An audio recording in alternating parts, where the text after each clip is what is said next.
que lo va a grabar. Bueno, entonces buenas a todos. Les recuerdo, ahí les puse la información sobre la defensa de las primeras tesis, bueno, las primeras socializaciones de trabajos de fin de carrera para la gente de ciencias de la computación. Eso implica que ya vamos a tener los primeros científicos de la computación eh, de la universidad. ¿Listo? Entonces no he podido presentar acá. Entonces vamos a hacer algo así que es bastante comprimido. Eh, pero quiero explicarles ya mucho más detalle algunas cosas de Machine Learning y realmente cómo van a poder utilizar esto. Listo, ya hemos visto unos modelitos iniciales, pero vamos a ver si lo podemos hacer de una manera un poco más organizada. ¿Ya están viendo mi pantalla?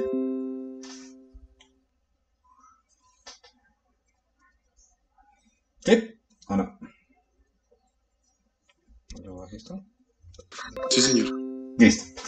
Entonces lo hemos puesto como 10 veces, pero volvamos a poner para que quede el discurso ordenado. Entonces, ¿qué vamos a entender vamos a hablar de Machine Learning? Cada que escuchen ML, yo estoy hablando de aprendizaje de máquina. Entonces, el aprendizaje de máquina que está en las ciencias de la computación y por aquí está el aprendizaje de máquina. Y lo que queremos hacer en aprendizaje de máquina, ya lo habíamos discutido, es construir algoritmos que nos permitan hacer algo a partir de una colección de ejemplos. Aquí tenemos datos, ejemplos de algún fenómeno. Entonces, por aquí afuera hay algún fenómeno. De ese fenómeno tomamos datos y con esos datos queremos sintetizar un algoritmo. Eso es lo que hacemos en general, ¿no? Estos datos, por ejemplo, pueden venir de la naturaleza. Entonces, nosotros tomamos imágenes de la naturaleza o medimos algo con algún mecanismo. Pueden venir de gente. Entonces, la gente selecciona unas películas y ya habíamos visto que eso corresponde o se puede almacenar como algunos datos. O incluso pueden ser generados por otros algoritmos. Entonces, no es descabellado, por ejemplo, pensar en que uno corra una simulación física a este lado, una simulación, por ejemplo, de clima, y a partir de la simulación física uno construya ejemplos de datos. Un ejemplo de esto también es el que lo hacemos con el profe Juan.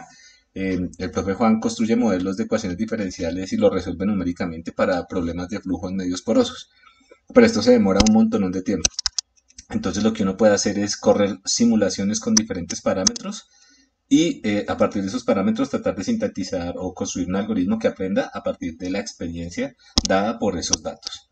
Entonces, así vamos a entender Machine Learning. Y hacer Machine Learning implica dos cosas. La primera es obtener un conjunto de datos, porque sin datos yo no pues, puedo aspirar a construir un modelo que de alguna manera pueda aprender a partir de la experiencia. Entonces, lo primero es obtener un conjunto de datos. Entonces, sin datos no hay aprendizaje de máquina. ¿Listo? Y la segunda cosa es construir un modelo estadístico eh, basado en el conjunto de datos que yo tenga. ¿Listo? Entonces, la segunda es la construcción de un modelo estadístico. Entonces, ya hemos hablado de algunos elementos de que hay que considerar para el conjunto de datos, porque es importante y estas cosas. Vamos a concentrarnos más como en la segunda pregunta, que es la construcción de un modelo estadístico. Modelo estadístico. O aquí entre paréntesis, un modelo computacional. A partir de los datos, ¿no? O para los datos. Para los datos en los cuales estamos trabajando. ¿Listo? Entonces, vamos a asumir que este modelo estadístico lo estamos construyendo para resolver algún problema práctico. Que a alguien le interesa resolver un problema y nosotros queremos construir un modelo estadístico asociado a ese problema. ¿Listo? Entonces, pues, digamos, aquí lo que vamos a hacer es, lo que la estudio que va a hacer es mucho más práctica que teórica. Entonces, repasemos lo que ya sabíamos, lo que hemos nombrado, pues lo estamos tratando de organizar sobre los tipos de aprendizaje. Entonces, y eso nos va a ayudar a introducir alguna notación. ¿Listo? Entonces, ¿qué es aprender? Aprender es sintetizar ese algoritmo a partir de los datos. Ok, entonces yo puedo aprender, o yo puedo tener distintos problemas de aprendizaje, puedo sintetizar ese modelo, o me interesa realizar síntesis de ese modelo desde distintas perspectivas. Una de esas perspectivas es el aprendizaje supervisado, del cual ya habíamos hablado, pero vamos a volverlo a poner porque vamos a ver otros modelos, ¿no? Entonces, en aprendizaje supervisado nosotros arrancamos de un conjunto de datos. Este conjunto de datos con el cual hacemos la síntesis del algoritmo lo llamamos un dataset. ¿Listo? Dataset pegado, ¿no? Conjunto de datos. Dataset, ¿cierto? Entonces, en el caso del aprendizaje supervisado, el dataset no es más que un conjunto de datos etiquetados, ejemplos etiquetados. ¿Listo? Entonces, esos ejemplos etiquetados los podemos representar como un par de variables, ¿no? X sub y, ya lo habíamos visto también, pero pues lo vamos a repetir para otra instancia, otro problema similar. Y sub i para i igual a 1 hasta n. Entonces, ¿qué quiere decir acá? Que tenemos en nuestro conjunto de datos n elementos, ¿cierto? Entonces, a estos señores de acá los vamos a llamar un vector de características. ¿Listo? Entonces tenemos en general n vectores de características. Este señor es un vector de características. Vamos a ver por qué lo llamamos vector de características, aunque ya muchos de ustedes lo saben, ¿cierto? Entonces, un vector de características es un vectorcito que tiene en una entrada por cada dimensión, ¿no? Es un vector, digamos como en álgebra lineal. Entonces, un vectorcito de características, pues básicamente es un vectorcito que tiene, por ejemplo, la entrada 1, la entrada 2 y puede tener de entradas, ¿cierto? Si es así, por ejemplo, y las entradas fueran reales, yo diría, por ejemplo, que este vector estaría en RD, ¿cierto? Pero, pues, por ahora no lo estoy restringiendo. Simplemente voy a decir que es algo con n entradas. ¿Listo? Cada una de estas entradas, que la puedo denotar, por ejemplo, por x sub j, la j-ésima entrada, la vamos a llamar un feature, una característica. ¿Listo? Entonces, lo voy a ir poniendo también aquí en inglés porque mucho de lo que están leyendo ustedes es en inglés. Entonces, esto es feature, este señor de acá es feature vector, ¿cierto? Un vector de características, pero es un vector de características, pues a este señor yo lo llamo una característica, un feature. Esto, cada una de esas entradas es un feature. ¿Listo? Entonces, en general, un vector de características, o un ejemplo de estos de acá, lo voy a representar por d características distintas. Entonces, por ejemplo, ya lo hemos visto en algún momento, si lo que tuviésemos acá dentro de nuestro dataset fueran personas, entonces uno de esos x sub i sería una persona, y una persona la puedo escribir a través de un vector con características, ¿cierto? Entonces ese vector con características, por ejemplo, puede tener la altura de la persona, entonces, no sé, 170 centímetros. Puede tener en el segundo feature, ¿cierto? Este es el primer feature representa la altura. Listo, es simplemente la convención que estamos haciendo. El segundo feature puede contener, por ejemplo, una descripción de una persona, el peso de la persona. ¿Listo? Entonces, no sé, pesa 60 kilogramos.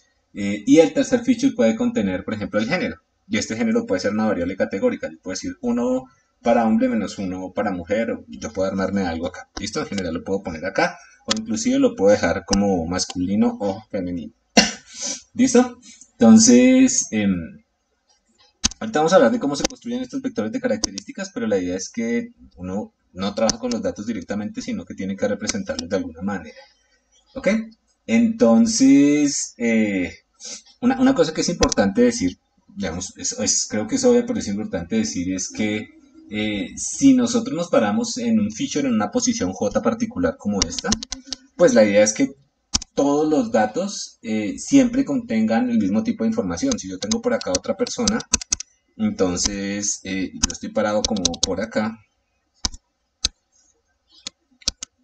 ¿Listo? Y si estoy parado aquí en este verdecito, pues la idea es que en el verdecito esté el peso para todas las personas que yo estoy considerando, ¿cierto?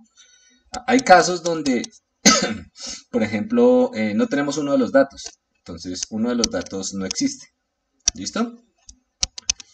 Entonces hay que tener cuidado con esos casos porque esta información hay que manejarla con cuidado. Si no existe, hay dos alternativas. La podemos imputar.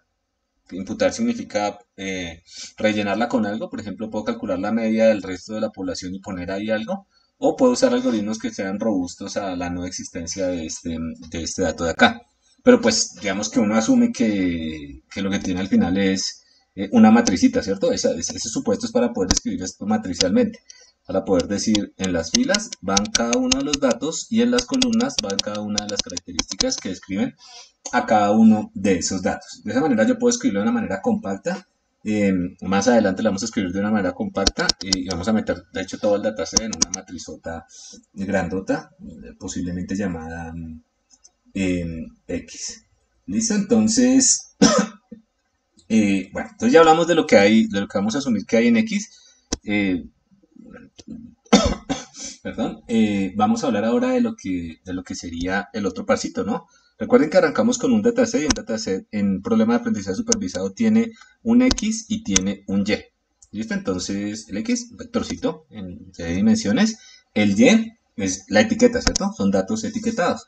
Entonces, los Y sub is los vamos a llamar las etiquetas.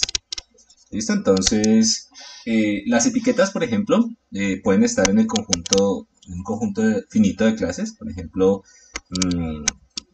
si yo tengo C clases, una, dos, hasta C clases, las etiquetas pues simplemente serían alguna de esas clases, ¿cierto? Entonces, ahorita hablamos de problemitas particulares, pero digamos que el problema de aprendizaje supervisado en la sombrilla, el problema de aprendizaje supervisado, las etiquetas también pueden ser, por ejemplo, números reales. ¿Listo? Entonces, ejemplitos si quieren los ponemos acá. El problema de scoring crediticio es un problema donde las etiquetas son le presto o no le presto. El problema de, por ejemplo, saber cuál es el grado de un cáncer, grado 1, grado 2, grado 3, es un problema de este tipo, ¿no? Grado 1, grado 2, grado 3, el problema del spam es un problema de este tipo. ¿Listo? Entonces, por ejemplo, aquí problemas como spam, en general problemas de diagnóstico también son problemas de si usted tiene una enfermedad o no, si usted se va a recuperar o no, si yo le voy a prestar dinero o no le voy a prestar dinero. Diagnóstico. Listo, acá hay ejemplos de muchos de esos problemas. Listo, los siguientes problemas son problemas de naturaleza un poquitín distinta porque en este caso lo que yo quiero es asociar un X a un número real. ¿Dónde tiene sentido eso?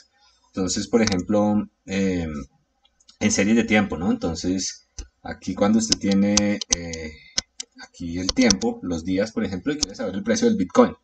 Entonces, a medida que van los días, el precio del Bitcoin va cambiando, ¿cierto? De hecho, no va para arriba ahorita, espera. ¿Listo? Entonces, estos datos de acá, estos yes, serían las etiquetas que nosotros tenemos, ¿cierto? Entonces, en muchos de los problemas que tenemos con, por ejemplo, series de tiempo, esos son problemas que naturalmente se pueden entender con etiquetas en el continuo. ¿Listo? Pero no necesariamente tiene que ser estos dos tipos de objetos, ¿no? Por ejemplo, el YSUI puede ser un vectorcito, ¿cierto? Un vector en alguna dimensión. Ok, ¿cómo puede ser eso? Si por ejemplo nosotros tenemos un tweet,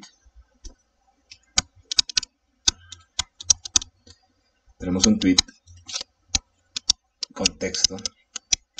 Entonces, uno, por ejemplo, le gustaría, hay un problema que es el problema de sumarizar estas cosas. Sumarizarlo con una frase pequeñita. Entonces, supongamos que la frase tiene la siguiente estructura: sujeto, verbo y predicado. ¿Listo? Entonces, esto lo puedo representar como un vectorcito de 3. Aquí ya no va la R, ¿no? Pero puede ser un vectorcito. Hagámoslo más general. Esto es un vector. Entonces, en este caso, por ejemplo, este sería mi X y este sería mi Y. ¿Listo? Entonces, yo puedo pensarme problemas de este estilo. Por ejemplo, tratar de predecir una estructura lineal.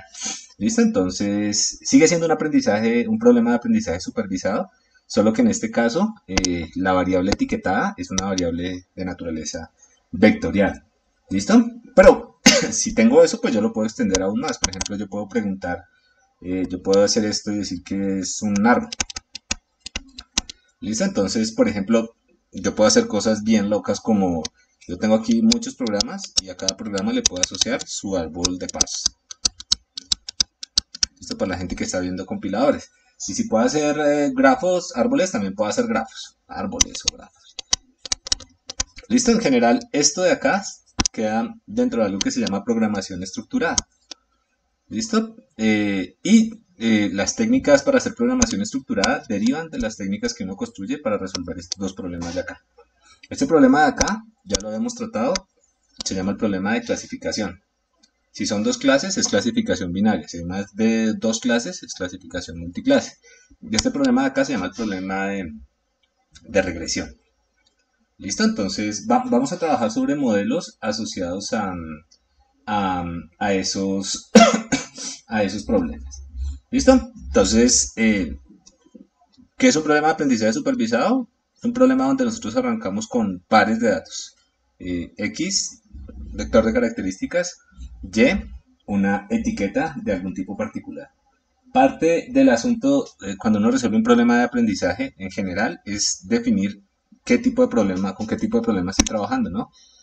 Existen problemas que se parecen mucho. Por ejemplo, uno puede pensar que el problema de regresión se parece mucho al problema de clasificación. De hecho, uno puede pues, resolver muchos problemas de clasificación con regresión. Lo que sí es importante, digamos, eso es, digamos, del desarrollo matemático, lo que sí es importante es elegir bien el tipo de problema en el que uno está trabajando. ¿Y de qué depende eso? Pues del grado de conocimiento que uno tenga sobre el dominio y sobre la problemática que está trabajando. ¿Listo? Entonces, con eso hay que tener mucho cuidado. No todo se resuelve con aprendizaje supervisado. Y dentro del aprendizaje supervisado también hay muchas cosas. Listo, entonces en aprendizaje supervisado arrancamos con ese conjunto de datos que tiene adentro esa etiqueta que es la supervisación y el objetivo aquí el aprendizaje supervisado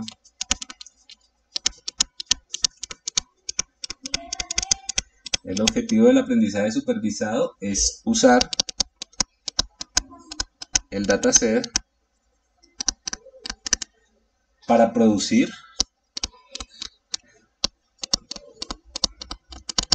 un, pongámoslo aquí en otro colorcito, un modelo. ¿Listo? Como esa línea recta sobre la cual habíamos trabajado antes.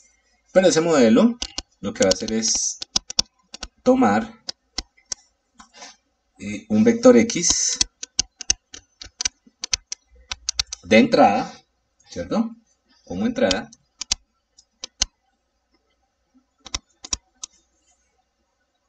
Y botar como salida la etiqueta correspondiente a este vector. Y no quiero escribir botar. Y sacar o tiene un vector X como entrada y produce como salida la etiqueta asociada a X. ¿Listo? O a ese vector de características. Entonces, por eso siempre pintamos cajitas, ¿no? Entonces, lo que tenemos es un modelito M. La idea es que nos dan muchos datos, un dataset. Nosotros construimos algo aquí en la mitad que es capaz de botar este modelito. Y el modelito es lo que nos sirve, ¿no? Después llega una nueva instancia de este señor de acá, una nueva, algo que no había visto antes, por ejemplo. Se lo mandamos al modelito M y el modelito M es capaz de predecir, el modelo M es capaz de predecir el Y. ¿Listo? Entonces aquí tendríamos para un X, él produce un Y. Entonces, acá por ejemplo podemos tener imágenes de personas, ¿listo? Imágenes de los cerebros de las personas o de los pulmones de las personas. Y etiquetas, ¿no? Tiene cáncer, no tiene cáncer, tiene cáncer, no tiene cáncer. Y con este conjunto de datos, yo quiero construir un modelo que sea capaz de coger una nueva imagen y decir si tiene cáncer o no tiene cáncer. ¿Listo? O, por ejemplo, la probabilidad de que tenga cáncer o no tenga cáncer. Esos son ya detalles que vamos a trabajar un poquito más adelante. Pero eso es lo que se quiere, ¿no? Eso es lo que se busca, sintetizar ese modelo. Por eso es tan importante definir bien el conjunto de datos sobre el que uno trabaja. Porque en el conjunto de datos está desde donde quiero yo ir hasta donde quiero yo llegar. ¿Listo? Y si yo no tengo muestras de esto, de donde quiero yo ir a donde tengo que llegar, pues tengo que construirlas de algún lado. De eso ya habíamos hablado, pero hay que ser súper, súper cuidadoso con eso. ¿Listo? Entonces, este es el objetivo del aprendizaje supervisado. Es sintetizar un modelo a partir de los datos que sea capaz de coger un X y predecir su etiqueta. ¿Listo?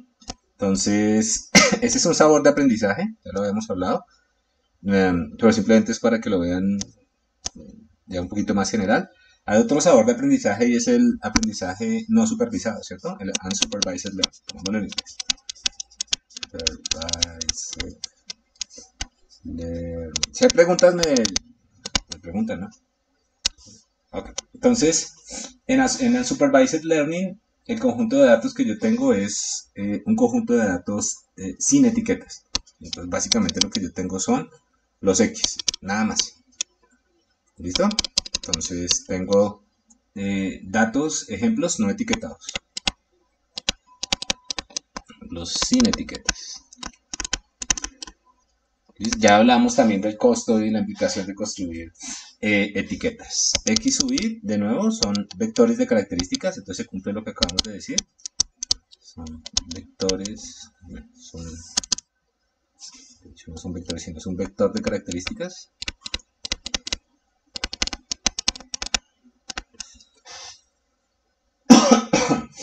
¿Y cuál es la clave o cuál es el objetivo en aprendizaje no supervisado? ¿Qué queremos hacer ahí? Porque no tenemos un día al cual apuntarle, ¿no? Solamente tenemos unos punticos ahí. Entonces, el aprendizaje no supervisado. Lo que nos interesa es lo siguiente. Queremos crear un modelo que coja el X como entrada y lo pueda transformar en un vector o en un valor que tenga un uso práctico. Esta es diferente, ya es un poco más aterrizada que la que yo les había contado antes, esta definición. Entonces, escribamos. Entonces, el objetivo del aprendizaje no supervisado es, vamos a crear un modelo. Todo es acerca de crear modelos. Crear un modelo que tome como entrada un X. ¿Listo? Y produzca una transformación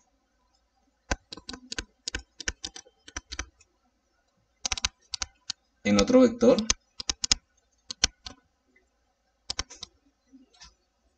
o en un valor que pueda ser usado desde el punto de vista práctico.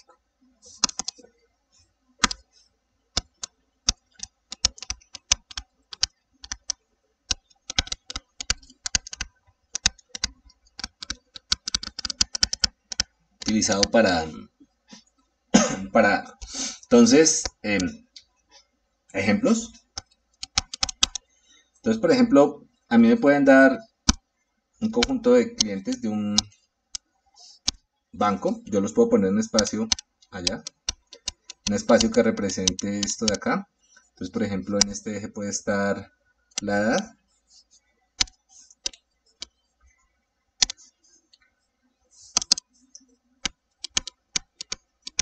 Listo, segundo. Acá. La edad. Y aquí, por ejemplo, puede estar el ingreso. ¿Listo?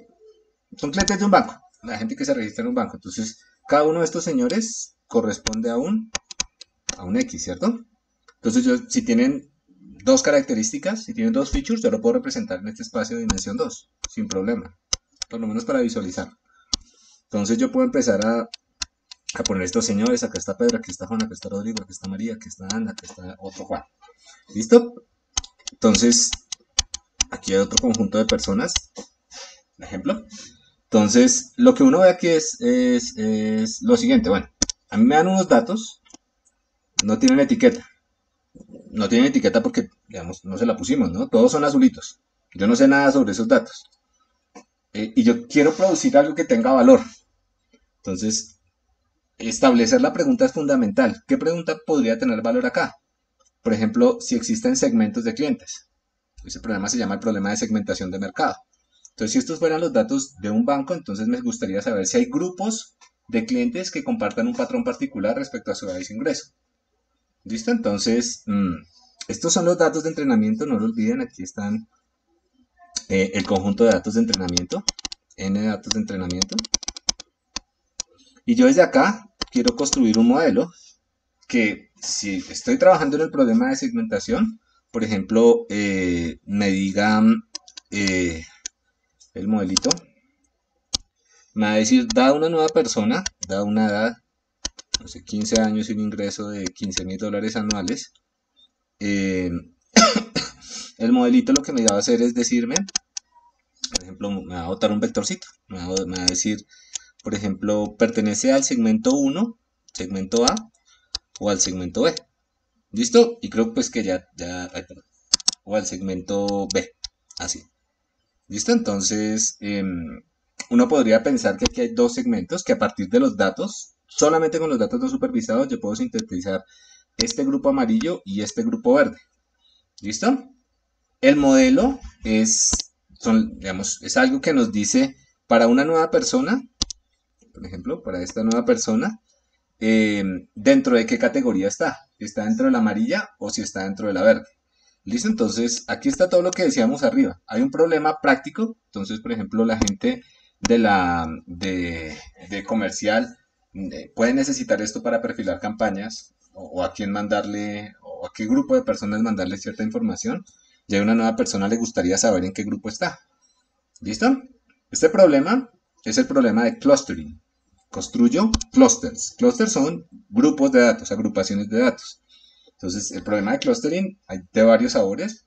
Digamos que la categorización usual es, yo puedo decir de antemano, imponer de antemano cuántos clusters espero buscar. Eso se llama clustering supervisado. Y es supervisado no porque existan etiquetas que supervisen cada uno de los datos, sino porque yo estoy diciendo, alguien supervisa y dice cuántos grupos de datos intenta encontrar. Y hay otro problema relacionado que es el problema de aprendizaje, perdón, de clustering no supervisado. Y no supervisado significa que yo le doy los datos y él de alguna manera dice, ahí hay dos grupos y me dice quién está en cada uno de esos grupos. Entonces, por ejemplo, en la tesis de Gabriel de esta tarde nos va a hablar sobre un problema de clustering no supervisado para una aplicación súper chévere de lo que estuvo trabajando en Purdue. ¿Listo? Entonces, ahí está recomendado. Él resuelve un problema de aprendizaje no supervisado. ¿Listo? Entonces, la clave es que uno arranca acá. La salida depende del problema que yo tenga, ¿no? Entonces, si era un problema de clustering, pues yo puedo botar, por ejemplo, un vectorcito que me diga esta nueva persona a qué categoría pertenece, si pertenece a la categoría A o a la categoría B, al grupito A o al grupito B. ¿Listo? Entonces, así lo usaría yo en la práctica, con nuevas personas, tal como así lo usaría yo sobre, aquí, así lo usaría yo sobre nuevos datos para el problema de cáncer. Listo, esto es un ejemplo de un aprendizaje, de un problema típico de clustering, pero no es necesariamente el único ejemplo que nosotros podemos tener. Entonces, otro ejemplo un poco más sofisticado. Si ustedes cogen muchas caras de gente, muchas caras de gente, todos de frente. Haga de cuenta que cogimos las fotos de las cédulas de las personas. ¿Sí? Entonces tenemos un conjunto de datos no supervisado. ¿Listo? Entonces, vamos a tratar de esbozar una idea para poder, por ejemplo, reconocer personas. Dada una persona, reconocer si la persona, la misma persona o la foto de frente de la misma persona. Vamos a hacerlo conceptualmente, pero van a darse cuenta para dónde va la molina. Entonces, claro, cada una de estas personas de acá se puede representar como un vectorcito, ¿cierto? Aquí el señor 1, aquí el señor 2, y pues podemos tener n de estos señores, ¿cierto? N ejemplos de estos señores. Ok, listo. Entonces, uno lo que puede hacer es lo siguiente. Supongamos que la misma idea acá, teníamos, a cada una de las personas la representamos en algún espacio. En este caso, por ejemplo, ¿cómo se hace esta representación? Nadie preguntó.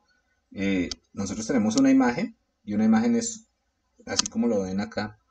Mm, Esto es una imagen, déjenme lo hago despacio.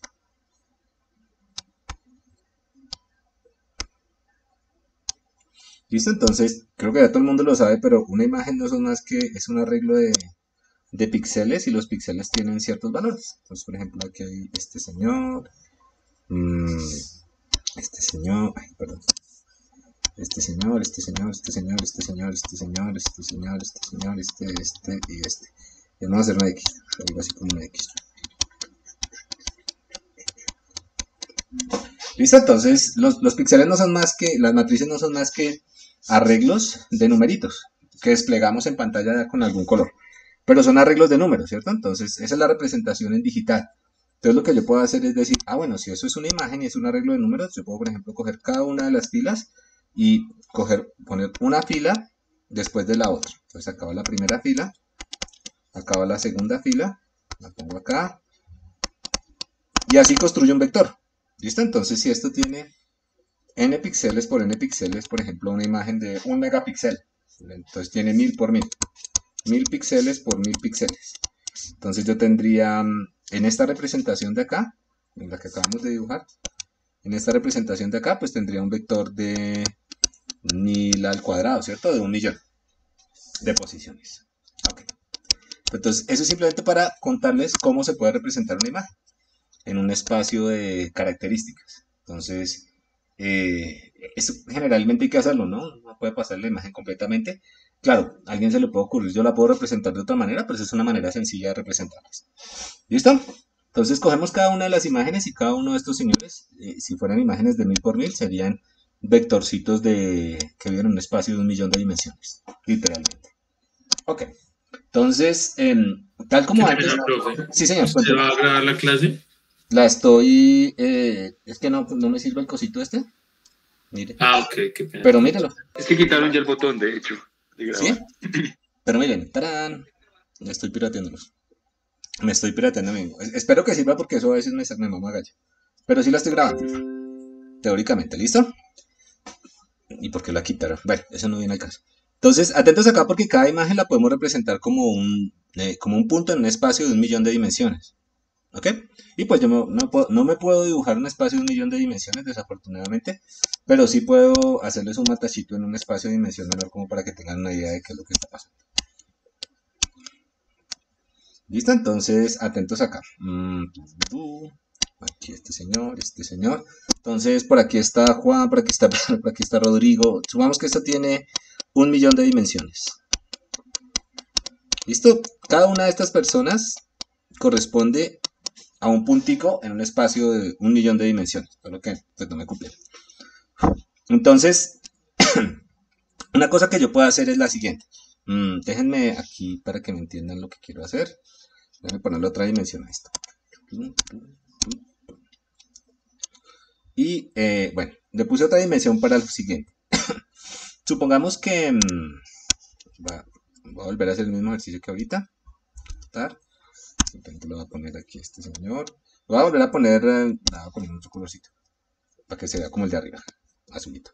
Entonces le voy a poner acá, voy a poner a cada una de las personas y la voy a ubicar en ese espacio.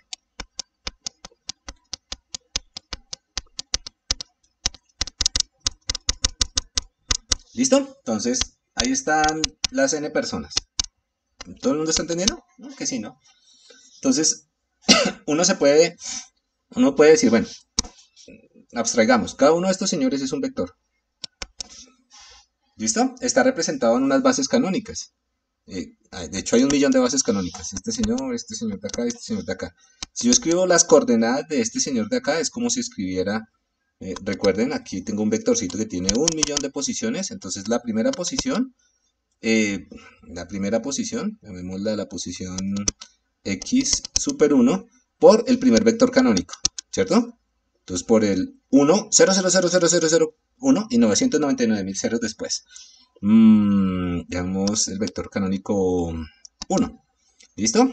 Más la segunda posición por el vector canónico 2 más hasta la enésima posición, 1.000.000 de posiciones, por el vector canónico n, ¿cierto? Esto es de nuestra álgebra lineal, así de primero de primaria. Pero aquí hay algo importante, y es que esta imagen, tal como la escribimos en términos de una base, que es una base conformada por n elementos, ¿cierto? Entonces, E sub 1, E sub 2, hasta E sub n. Entonces, cada una de esas basecitas, de hecho, se ve, por ejemplo, esta ya lo dijimos, se ve como 1, 0, y aquí 999.999 ceros. Este otro señor se ve como 0, 1 y resto ceros. El tercero sería 0, 0, 1, bla, bla, bla, y el último sería 0, 0, ¿qué? El último en 1, ¿cierto? Eso es. Pero entonces uno se pregunta, si yo, la pregunta de álgebra lineal, si yo esto lo escribo en álgebra, en una base, no sé, H, vemos la E canónica entonces. ¿Será que no existe otra base que me permita escribir estos mismos vectorcitos? ¿Será que yo no puedo hacer un cambio de base? ¿Listo? Entonces, esta base tiene sus ventajas, ¿no? Esta base, por ejemplo, es ortogonal. Entonces, yo puedo refinar aún más la pregunta y preguntarme si yo no puedo escribir los mismos vectores en una base que sea ortogonal. ¿Listo? Y la gracia de esa base es que no necesariamente está alineada con estos ejes de acá. Entonces, si uno se pone a ver estos datos, uno podría, por ejemplo, pensar, voy a dibujar la nueva base, ¿no? Voy a hacer todos los cálculos, simplemente necesito que entiendan. Por ejemplo, yo puedo tener esta base verdecita nueva. Entonces, voy a borrar esto para que no se me confundan. Esto es simplemente...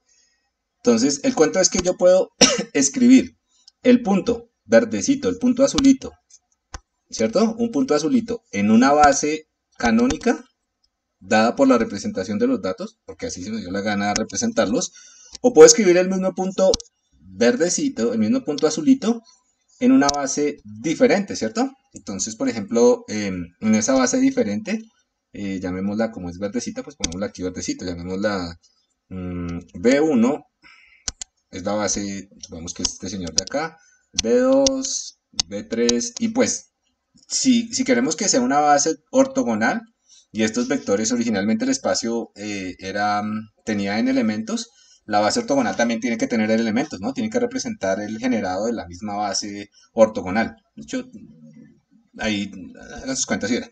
No, si quieren hagan sus cuentas, piensen que tiene que tener el mismo número de elementos. Entonces yo tengo la base 1, la base 2, hasta la base n, ¿cierto? Y claro, naturalmente eso va a tener sus propias coordenadas, entonces aquí la llamamos x sub 1, llamemos a esto y sub 1, y sub 2, y cuando yo hago, todos estos y son escalares, ¿cierto? Hasta y sub n. Entonces, lo bonito de esto es que yo puedo escribir el problema así, ¿cierto? Pero el mismo punto, es decir, todos los datos también los puedo escribir en una base nueva. ¿Listo? Entonces, bueno, he dicho que me faltan algunas cositas, ¿no? Para que esto quede medio completo, un más, y un más. Entonces, el asunto es que yo puedo construirme otra base de con B sub 1, B sub 2, hasta B sub n. Y en esa nueva base B yo puedo representar los datos, ¿cierto? Entonces yo puedo transformar mis datos que estaban originalmente escritos en una base E a una base B. Entonces a la base B yo le puedo pedir cosas. Yo puedo decirle, bueno, base B, yo quiero que usted sea ortogonal. Bueno, eso es un requerimiento que uno le puede pedir a la base. Entonces, yo quiero que sea ortogonal. ¿Listo? Y por ejemplo, podemos pedirle más cosas a la base. Una petición que es medio rara, pero no se la puede pedir a la base es, quiero que en alguno de estos Bs capture la máxima varianza de los datos. Ah, ¿cómo así? Pilas. Resulta que estos datos de acá tienen varianza, ¿cierto? Entonces, ¿cómo es la varianza de los datos? Por ejemplo, si los datos vivieran en el plano, pongámosle aquí, XY, o sea, en el cuaderno, en el notebook, en la tableta, entonces, por ejemplo, aquí yo tendría una varianza para los X, lo voy a representar acá, y una varianza para los Y. ¿cierto? Entonces todo esto es simplemente el resultado de proyectar estos puntos acá, que eso es como la varianza, y estos puntos acá, y esa sería como su varianza. ¿Listo? Entonces, ese mismo ejercicio yo lo puedo hacer también sobre los puntos representados en la base verdecita. Entonces yo puedo decir aquí, esta base tiene esto y esta base tiene como por acá. ¿Listo? No sé si me están ya entendiendo el matachito. Pero, entonces yo puedo decir, deme la base. De hecho hay un infinito número de bases ortogonales. Simplemente cojan la basecita rojita y empiecen a mover, a rotar toda, con una matriz de rotación, con una transformación lineal de rotación. Y van a tener un montonón de bases. Pero no queremos, queremos una particular, perdón. Y queremos la base que nos capture la mayor cantidad de varianza. Entonces, que nos capture la mayor cantidad de varianza es que cuando yo proyecte los datos sobre esa base, coja esto de acá y el ancho de este intervalo, que en este caso está representando la varianza de los datos sobre ese eje. Esa varianza quiero que sea la mejor, la máxima. ¿Listo? Entonces, que sea una base ortogonal y quiero que la varianza en esas bases sea la mayor. ¿Listo? Entonces, recapitulemos. Teníamos los datos, teníamos imágenes, era un problema de aprendizaje no supervisado. Esas imágenes las podemos representar como un vectorzote grandotote, pero al representarlas como un vector nos pasamos a un problema de álgebra lineal y nos preguntamos si existe o cuál es la base o en la cual podríamos representar los mismos datos, donde tal que al calcular la varianza, que es simplemente coger estas coordenadas acá y calcular la varianza normalita, sobre esas coordenadas nos dé la máxima varianza. ¿Listo? Esa transformada, esa transformación o esta base de acá se llama una base de Carl-Hunen-Log. O ustedes la pueden, para la gente que se acuerda un poquito del curso de álgebra lineal, hay un problema que es el problema de descomposición de valores singulares, Singular Value Decomposition. Entonces, en Singular Value Decomposition, en la matricita que le queda adentro, le queda esa base ortogonal. Hay mil formas de resolver el problema, solo quiero que entiendan qué está pasando. Entonces, ¿cuál es el asunto acá? Si quieren, después repasan esto sobre el video, pero lo que yo necesito que ustedes vean es que ustedes tienen los datos originalmente representados acá y los pueden representar acá y esto le da unas nuevas coordenadas. ¿Listo? Bueno, las coordenadas realmente son los y, ¿no? Pregúnteme, sí, señor. Bueno, profe, ¿cómo se llama el problema? Es que el problema se llama el problema de descomposición de valores singulares. Eso lo ve uno en, ustedes ven como los cursos de álgebra lineal. Singular Value Decomposition. Y la gente de estadística le llama la transformada de Carl-Hunen-Log. No me acuerdo cómo se escribe. Carl-Hunen-Log. Pero busquen Singular Value Decomposition y ahí lo van a tener. Bueno, digamos, simplemente quiero que se lleven la idea. Hay un algoritmo para eso y digamos, aquí al final lo que hay que calcular son los eigenvalores lo voy a poner feo, los eigenvalores de la matriz de covarianza de los datos. Es que si me pongo a explicárselos por ese lado me saco un ojo más todavía. Pero bueno, no importa. Lo que yo quiero que vean es lo siguiente, que si yo escribo los mismos puntos en esta nueva base, estos señores de acá pueden tener un sentido particular y yo puedo escribir en un nuevo sistema coordenado los mismos datos. Entonces, pilas porque como yo pedí que la base tuviera la mayor varianza, entonces yo puedo ir a buscar en estas bases cuál es la de mayor varianza. Y si saco los datos y sacar solo las coordenadas de la base de mayor varianza. Les voy a simplemente a hacer un matachito para ver si me entienden eso que les estoy diciendo que es. No es difícil de ver, pero pues de pronto alguien no lo ve. La idea es la siguiente. Supongamos que los datos viven... déjenme hacer una cosa para que de cortar. Váyase señor y váyase señor. Acá está.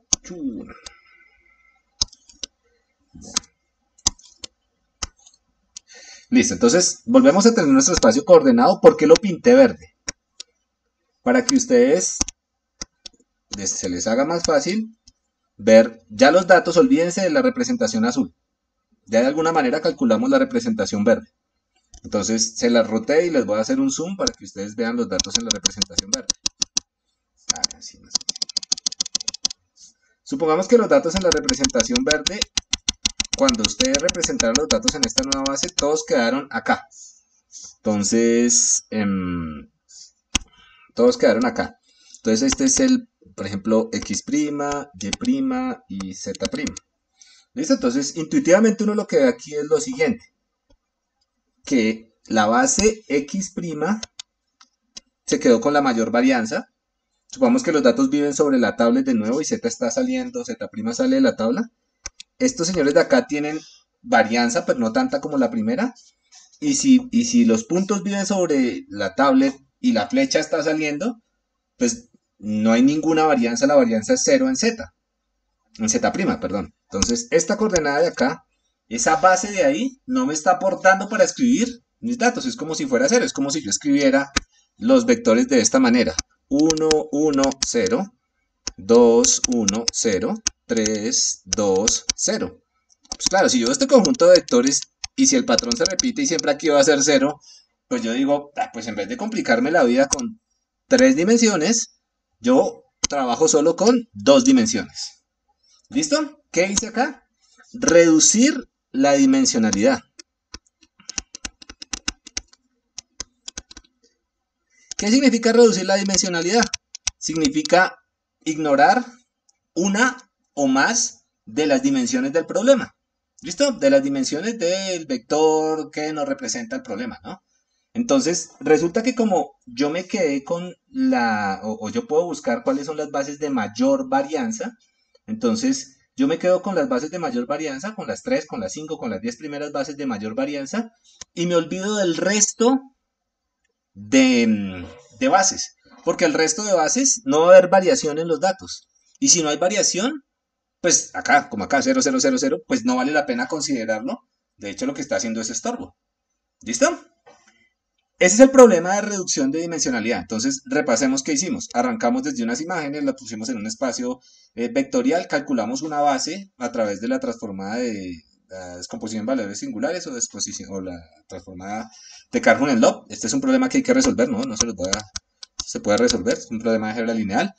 Pero una vez tenemos los datos escritos en esa nueva base, podemos ignorar algunas de estas coordenadas y quedarnos con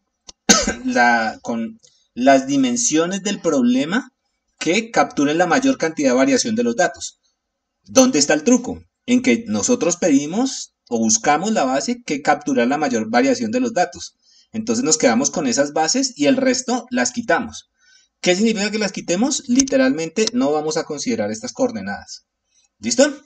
Entonces, los datos que vivían en un espacio de dimensión altísima, ahora quedan viviendo en un espacio de dimensión más pequeña. Entonces, piensen ustedes en las imágenes. Entonces, las imágenes originalmente, por ejemplo, estaban viviendo en un espacio de dimensión 1.000.000. ¿Listo? Entonces, pues imaginarse un montón de imágenes en un espacio de dimensión 1.000.000 es como complicado. Pero es aún más complicado llenar un espacio de dimensión 1.000.000 con suficiente número de muestras como para que se vea algún patrón. Para llenar ese volumen. Ese volumen es grandísimo, ¿no? Ese volumen es muy, muy, muy grande. Entonces, a través de esto nosotros podemos escribir la misma imagen en términos de estas bases canónicas. Entonces, de estas bases, la base B1, supongamos que fueron estas que estaban ordenadas. Yo cogí, supongamos, 3 bases. ¿Listo? Y aquí tienen sus coordenadas. ¿Cómo le habíamos llamado? Y1, Y2, Y1, Y2, Y3. ¿Listo? ¿Qué pasó con todas estas otras? Recuerden que eran 1.000.000 de bases. ¿Qué pasó con el 999.997 bases? Yo las ignoré. ¿Por qué? Porque asumo que en esas, cuando yo reproyecté los datos, en esas coordenadas, pues no había información. ¿Listo? Entonces me volé por aquí unos datos. Pero lo bueno de esto es que ahora yo puedo escribir esta imagen, ahora yo puedo escribirlo de manera más compacta. De hecho, lo puedo escribir de manera más compacta y es más interesante aún, porque si lo puedo escribir, por ejemplo, en 3 coordenadas, yo ya puedo coger los datos y literalmente ponerlos en un espacio tridimensional. Los datos que vivían en un espacio de 1.000.000 de dimensiones, ahora los puedo poner en un espacio tridimensional. ¿Listo?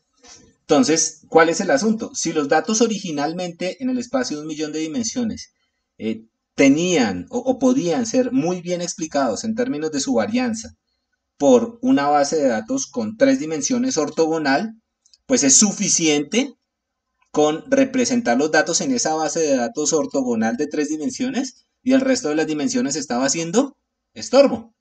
¿Listo? Entonces yo me bajé de un problema de 1.000.000 de dimensiones a un problema de 3 dimensiones, o de 4, o de 5, o de 2 dimensiones. ¿Listo? Ese problema se llama el problema de reducción de la dimensionalidad. Pero en el caso de Keras tiene algo todavía más bonito. El problema de reducción de dimensionalidad es un problema que uno comúnmente resuelve cuando arranca con con conjuntos de datos que tienen un vector de características de una dimensión muy grande. Entonces les comento algunos problemas de eso. Y uno lo puede bajar a dimensiones más pequeñas. ¿Listo? Pero quiero que piensen en lo siguiente. Así como en el problema original, cuando lo representamos en las bases canónicas, pues uno sabe que... a ver, ¿ustedes se imaginan que es una base canónica para este problema? Por ejemplo, habíamos dicho que esta base canónica es 1, 0, 0, 0, 0, ¿cierto? Si nos devolvemos, o sea, sería 1, 0, 0.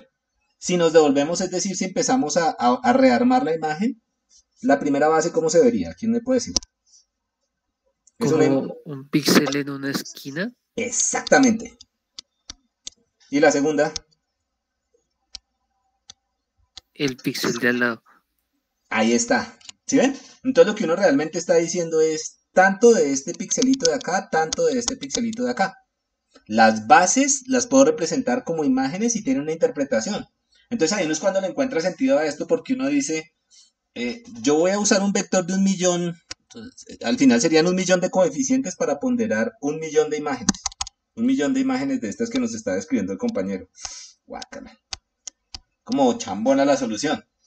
Que si volvemos a hacer la misma carreta, si volvemos a pensar en que cada uno de estos vectores de acá se puede representar como una imagen, claro, ¿eso qué dimensión tiene? 1.000.000. ¿Puedo hacerle lo mismo? Me puedo devolver. Resulta que estos señores de acá, claro, los puedo escribir como imágenes porque tienen la misma dimensión. Es 1, tienen la misma dimensión. Les hago stack hacia atrás y los pongo acá y me quedan como imágenes. Y esas imágenes se llaman, ¿alguien sabe?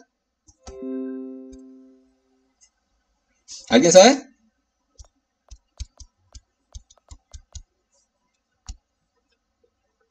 Las eigenfaces. Le presento las bases.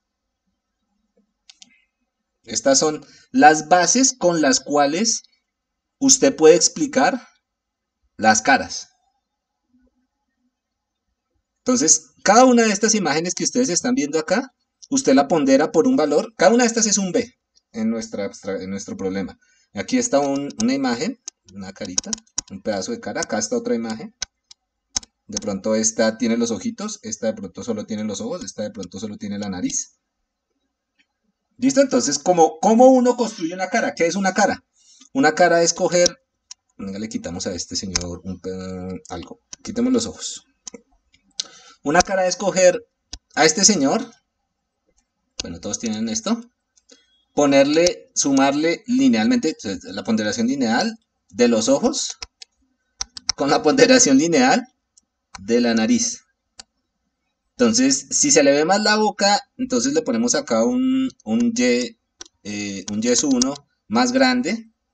Si les ponemos a todos los mismos Ys, aquí tendríamos nuestra cara. ¿Listo? Este de acá es este señor. ¿Ok? ¿Sí? Qué emocionante es el álgebra lineal. ¿Para eso es que sirve? Entonces, cada uno de estos señores es una base del espacio. Tal como uno podría armarse una imagen cualquiera utilizando estas bases acá como medio rarongas, ¿cierto? 1.000.000 de bases. Ahora yo puedo armar una cara utilizando un menor número de componentes. De hecho, los mezclo linealmente y con eso puedo construir diferentes tipos de caras. ¿Ok? Entonces, este es el problema, digamos, aquí hay dos problemas, ¿no? El problema de reducción de la dimensionalidad y el problema de entender qué son esas bases. Ese problema es súper bonito porque eso era lo que se usaba en el estado del arte hasta hace como unos 10 años para reconocimiento de caras en biometría. Entonces llegaba una nueva persona, por eso les decía, estaba aquí Felipe. Entonces proyectábamos a Felipe dentro de estas bases, ¿no? Entonces, básicamente es el problema de saber cuál es la contribución que tiene la primera base para explicar a Felipe, para la segunda y para la tercera. ¿Listo? Eso es un problema de álgebra lineal. Simplemente determinar cuáles son estos yes, dadas que las bases son fijas, para explicar cuáles son los coeficientes que ponderan las bases para explicar a este señor de acá. ¿Listo? Eso lo saben resolver ustedes de álgebra lineal sin problema. Entonces, una vez uno tenía estos señores de acá, esto es lo que almacenaba. ¿Ok? Entonces, no almacenaba la imagen de Felipe, porque la imagen de Felipe pesaba ¿cuánto? Pues 1.000.000 de píxeles. Entonces, a Felipe yo lo represento solo por este vectorcito.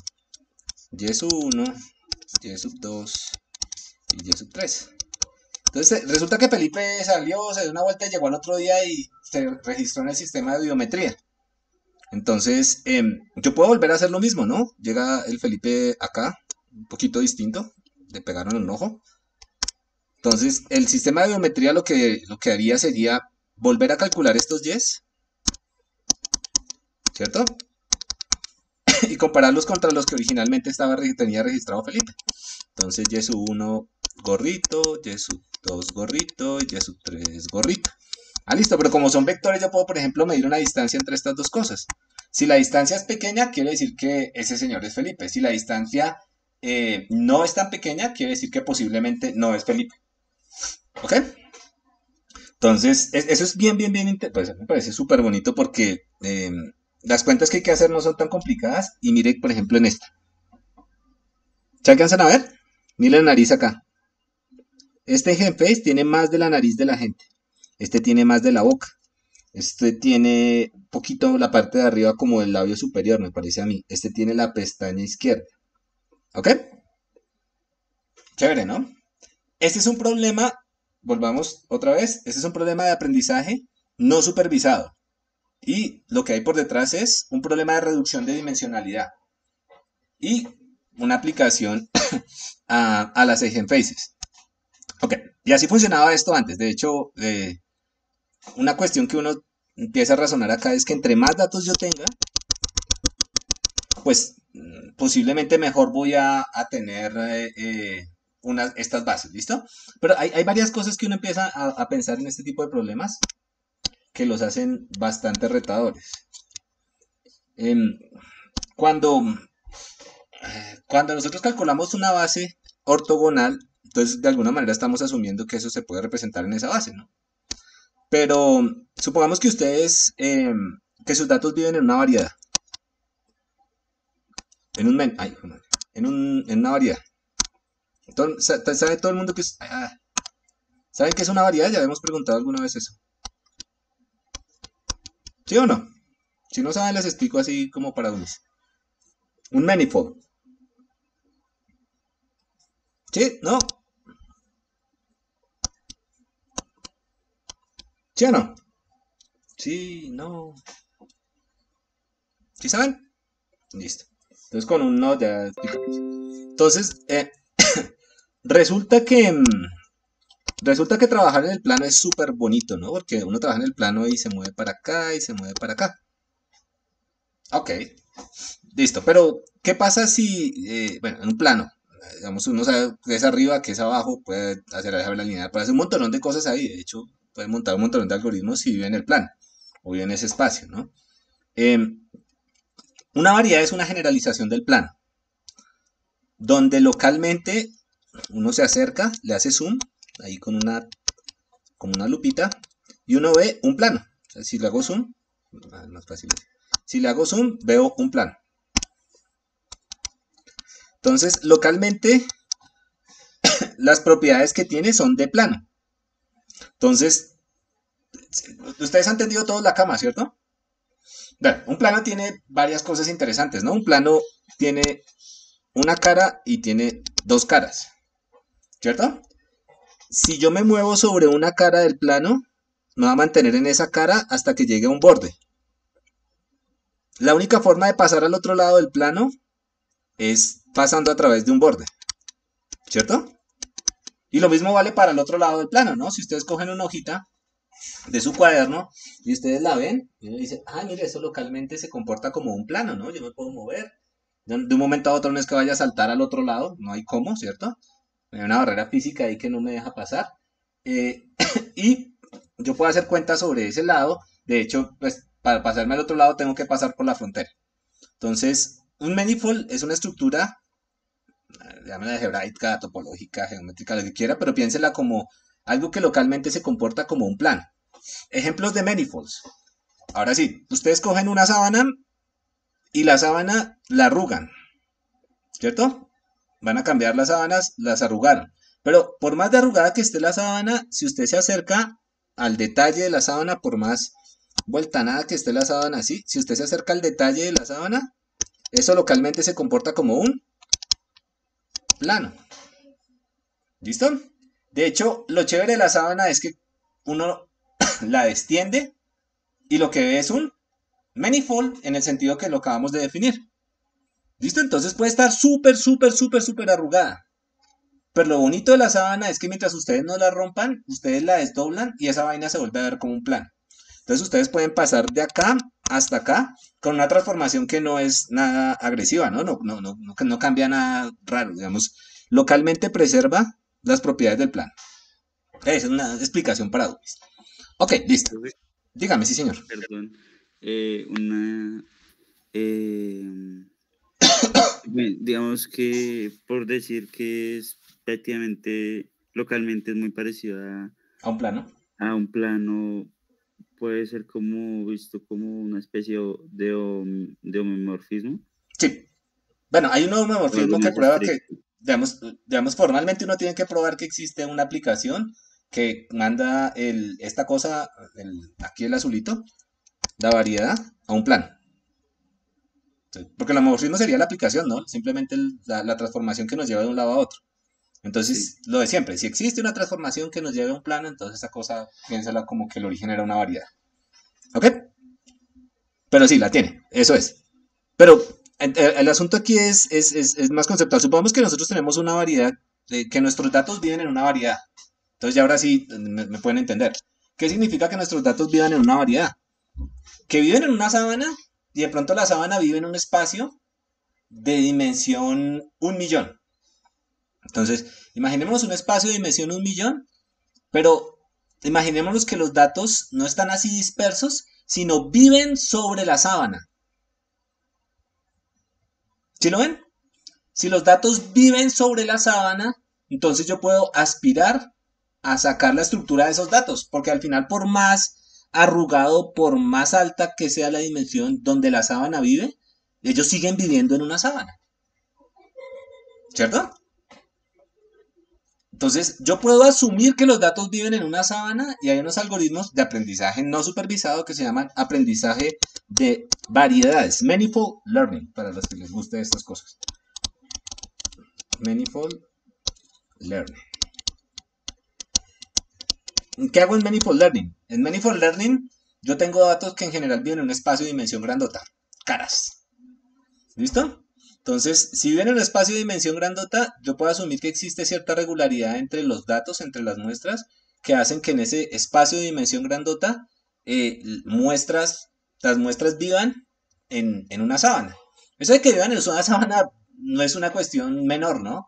Porque es que si yo tengo aquí un señor que viva en una sábana, significa que para moverme a mis vecinos solamente me tengo que mover en básicamente dos direcciones, ¿cierto?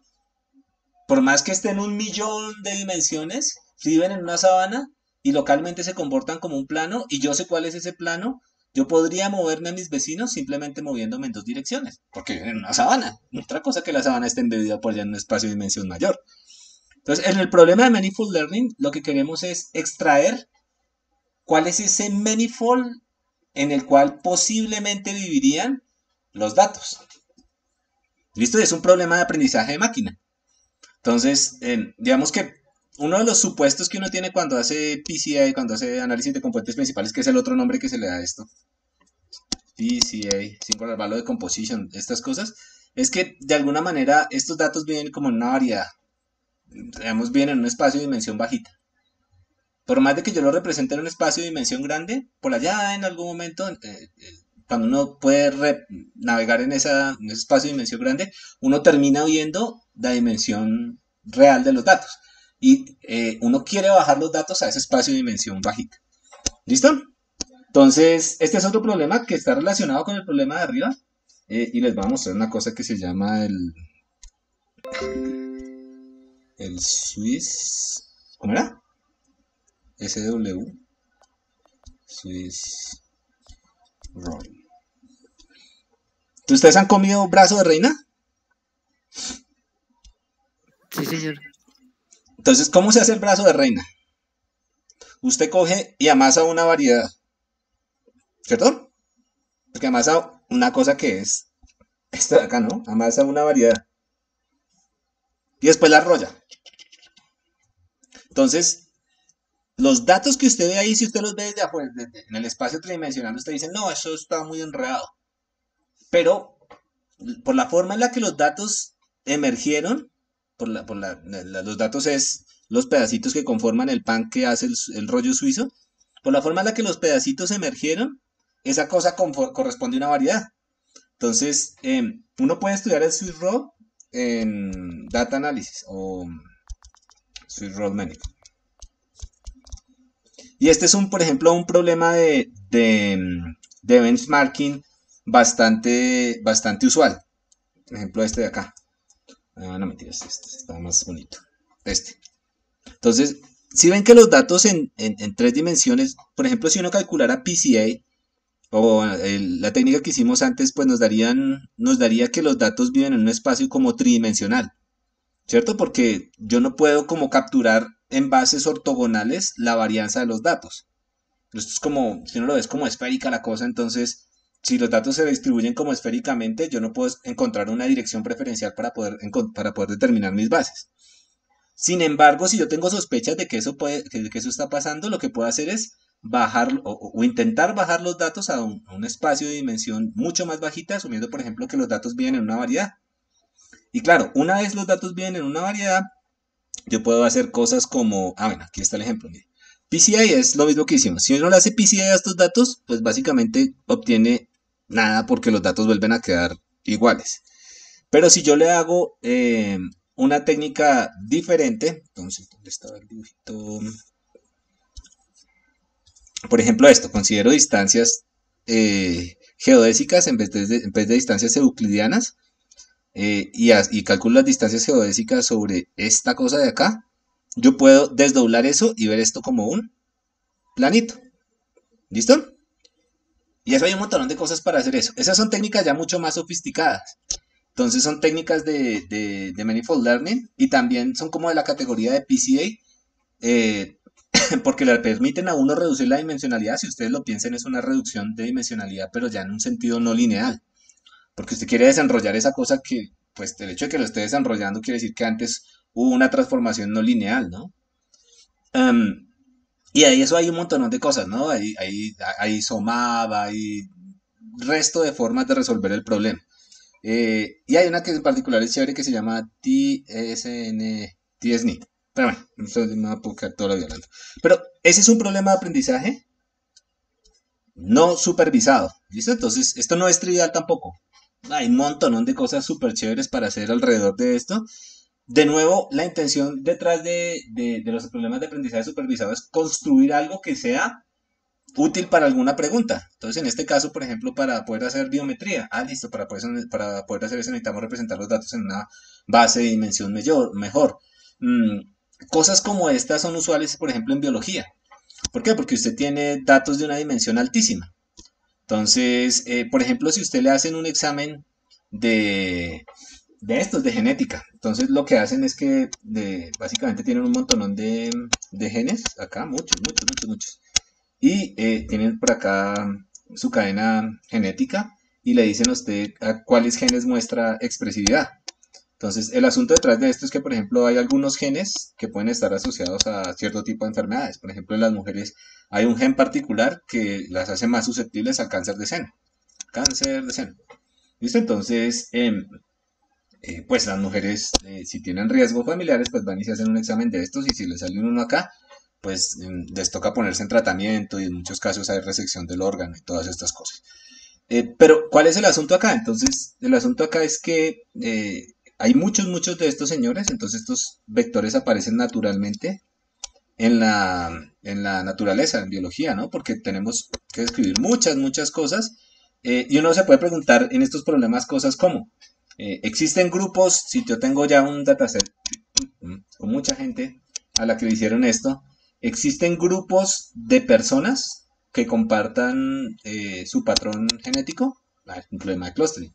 Pues esos son problemas que uno no se inventa como computer science, son problemas que le ponen los médicos, ¿no? Que tienen un interés desde el punto de vista clínico. ¿O existe alguna forma de representar esto de manera más compacta? En general esas preguntas se resuelven con reducción de dimensionalidad. ¿Listo?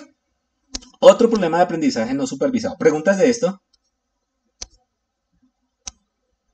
Si ustedes ponen supervised learning, eso hay mucha cosa a pasar. Pero es que yo me quedé pensando, pues Sí, no señor. sé, digamos, es muy usual pensar que en el plano, pues si uno quiere trabajar con datos, pues pensar, digamos, en bases, en líneas que separen el plano, etcétera. Entonces, pues me da curiosidad, digamos, manipular una especie de base Ujú. en la variedad, digamos, en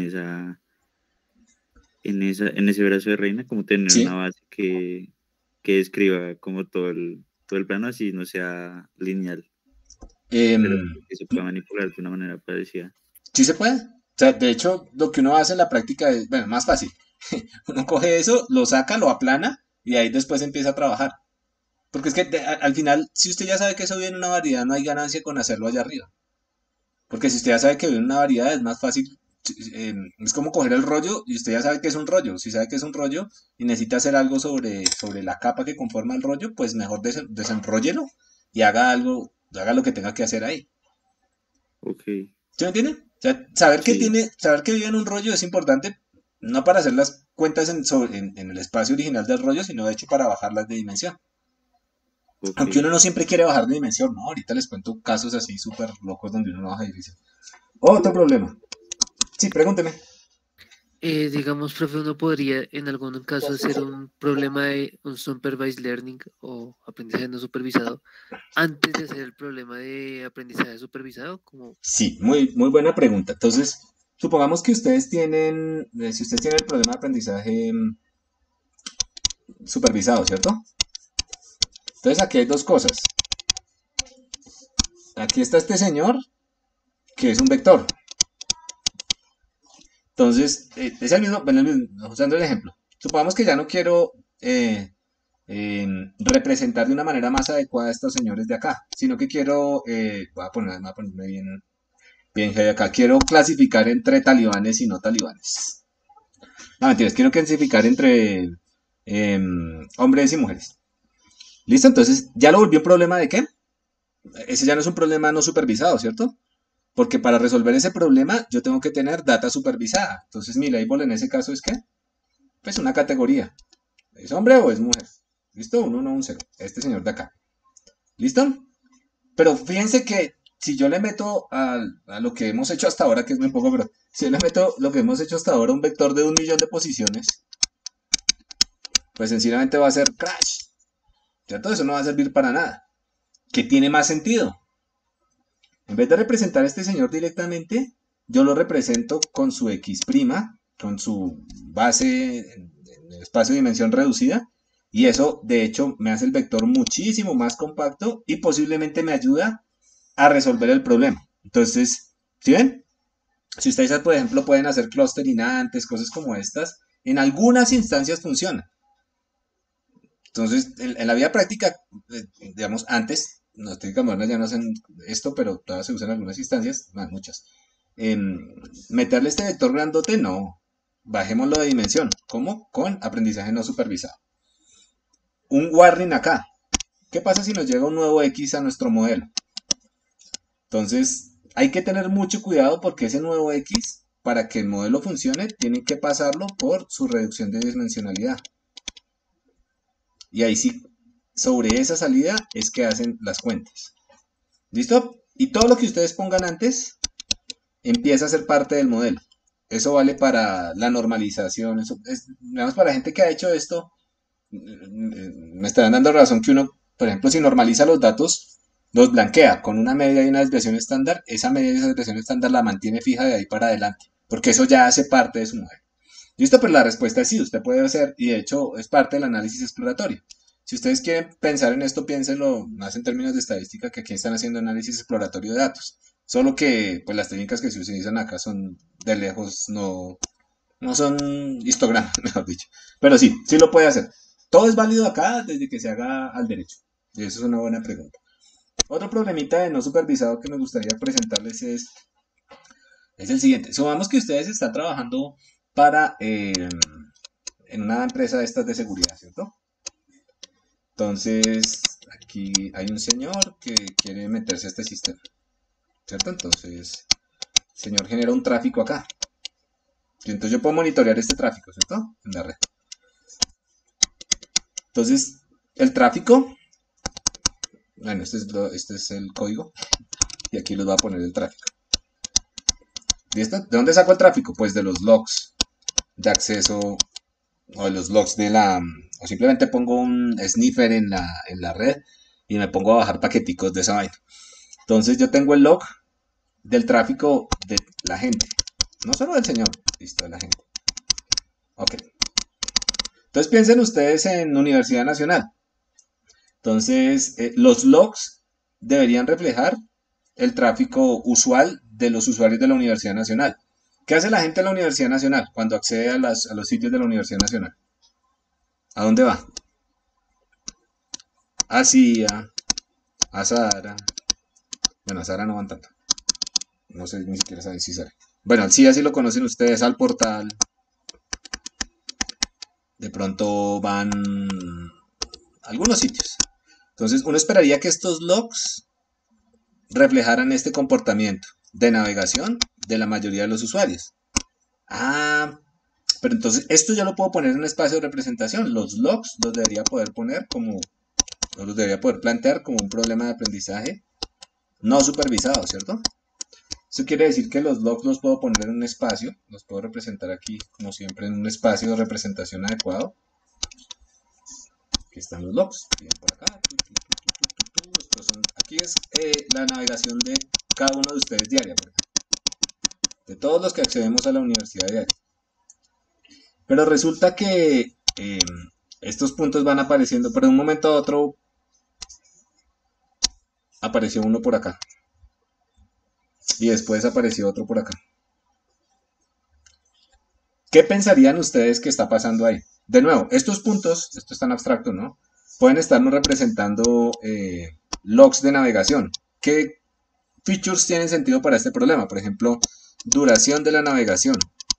Aquí puede estar número de IPs, ay Dios, número de IPs que se accedieron por hora.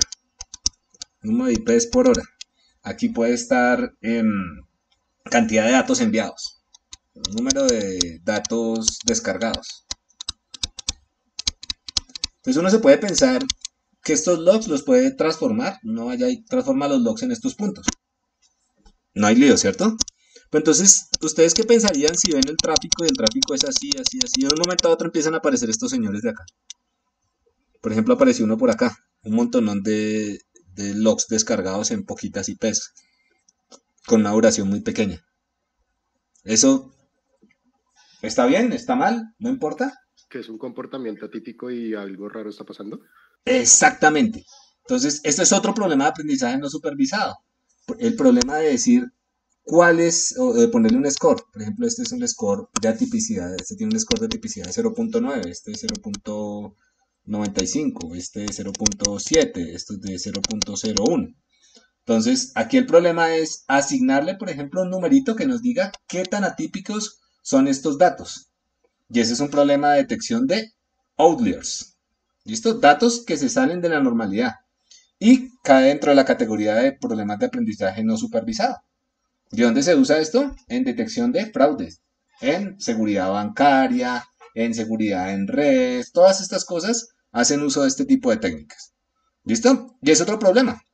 Y tiene unas técnicas particulares para resolverlo.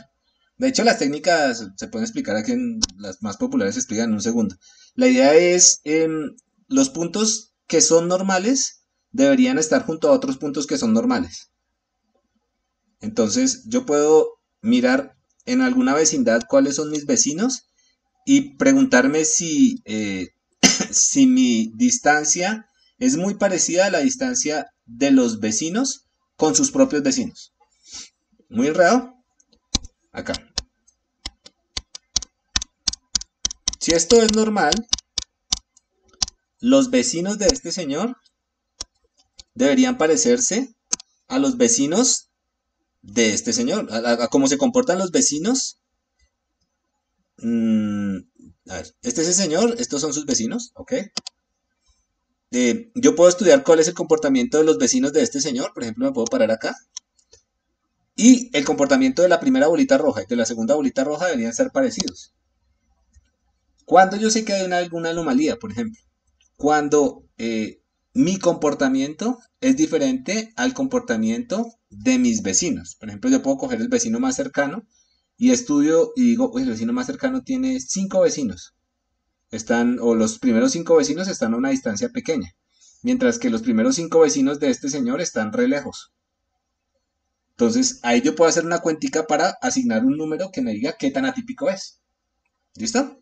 Y esa es la técnica más sencilla de Outlier Detection, que se llama Local Outlet Factors, y se usa muchísimo en la práctica.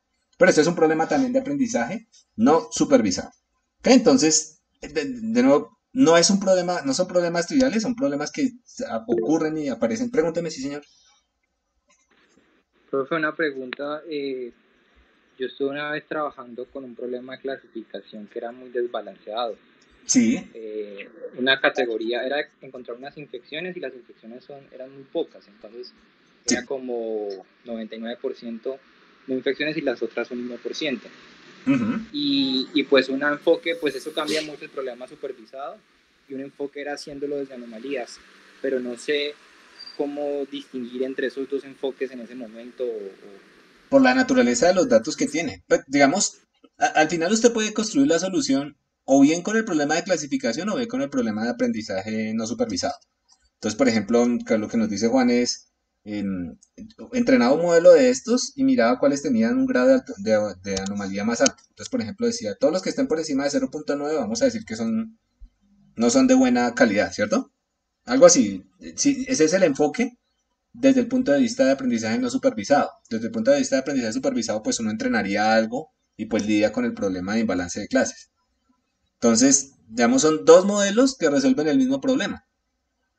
Solo que en un modelo usted está perdiendo la información de la etiqueta, que podría ser interesante. Entonces, si fuera así, a mí lo que se me ocurriría sería mejor utilizar aprendizaje supervisado para detección de anomalías. Entonces, hay técnicas de detección de anomalías que se mezclan con lo de clasificación y pues claro, esas técnicas no es usar cualquier clasificador, se usan clasificadores que son muy robustos a imbalance de clases, porque esa es la naturaleza. ¿Eso sería como algo semisupervisado? ¿O no tiene nada que ver? No, creo que no tiene nada que ver. Es que la diferencia es que lo que usted me está diciendo es, si lo entiendo bien, sus datos originalmente son así. Y por acá hay un par de señores verdes. ¿Listo? Entonces yo puedo resolver este problema, lo puedo plantear como un problema de aprendizaje supervisado. Donde estos Y sub i's son o verdes o azules. ¿Cierto? Son esos dos. Solo que hay muchos más azules que verdes. Pero bueno, esto es supervisado. Entonces yo puedo entrenar alguna cosa para que lidie con eso y construir una regla para poder decidir entre los dos. Pero el otro enfoque es decir, estos señores de acá viven en algún espacio, yo me olvido es que estas etiquetas son verdes y las pongo en este espacio. Entonces, digamos, la diferencia es que en el segundo, usted ignoró la etiqueta, cosa que, digamos, para algunos problemas podría hasta tener sentido. y en el primero usted la mantuvo. Pero lo que quiero que vea es que independientemente de cuál de las dos opciones usted haya cogido, su problema sigue siendo el mismo, tratar de encontrar a estos señores de acá. Solo que acá, en el primer caso los encuentra porque aplica el algoritmo, aplica una regla para poderlos clasificar. En el segundo caso los encuentra es porque de alguna manera calcula un score que se los deja con un score alto. Pero dos modelos distintos sirven dependiendo de cómo los use al mismo propósito. De hecho, si usted lo piensa, esto para que esto funcione, este de acá funcione, usted al final tiene que hacer también una clasificación. Porque si usted tiene que escribir, tiene que poner un umbral y decir por encima de tanto, por encima de 0.9 es que ya eso es lo que me interesa. Entonces igual está resolviendo un problema de clasificación, solo que la maquinaria que está por detrás es de detección de anomalías. Pero en los dos casos es un problema de clasificación. ¿Sí o no? Sí, profe, sí, ya entiendo. Es que en el caso que yo estaba trabajando, teníamos las etiquetas, pero los clasificadores que utilizábamos con todos los detalles para clasificadores no balanceados, no era, los resultados de evaluación no eran buenos. Entonces una propuesta era hacerlo hacia allá, pero pues no. Pero no sí lo se veía, puede. pero ahora sí tiene más sentido. Sí, no, sí se puede hacer, pero digamos que, de nuevo, o sea, ahí lo que toca pensar es, el problema sigue siendo el mismo, es un problema de clasificación, yo lo tengo que evaluar como un problema de clasificación, solo que la maquinaria que uso por detrás puede ser una maquinaria de detección de anomalías, pero no puedo perder de vista que por más detección de anomalías que sea, en algún momento yo tengo que fijar un umbral. Y en ese momento el problema ya deja de ser de detección de anomalías y se vuelve un problema de clasificación. Es eso. Pero digamos que ahí lo que de pronto está un poquito medio enredado es el umbral, que uno a veces dice, bueno, que sin umbral no puedo hacer nada, por más detección de anomalías que tenga. ¿Listo? Y eso haría que cualquiera de las dos alternativas se pueda comparar. Veamos qué es lo que uno quiere. ¿Listo? Entonces, bueno, ahora sí hablamos del aprendizaje semisupervisado, ¿no? Bueno, y lo que discutimos la vez pasada de TDA cae dentro de esta categoría también, ¿no? Por eso ya lo hablamos. Semisupervisado. Entonces, en el semisupervisado, el problema que queremos resolver es un problema supervisado. Entonces, resolvemos el problema supervisado. Eso quiere decir que nos toca tener en algún lado datos etiquetados. ¿Listo?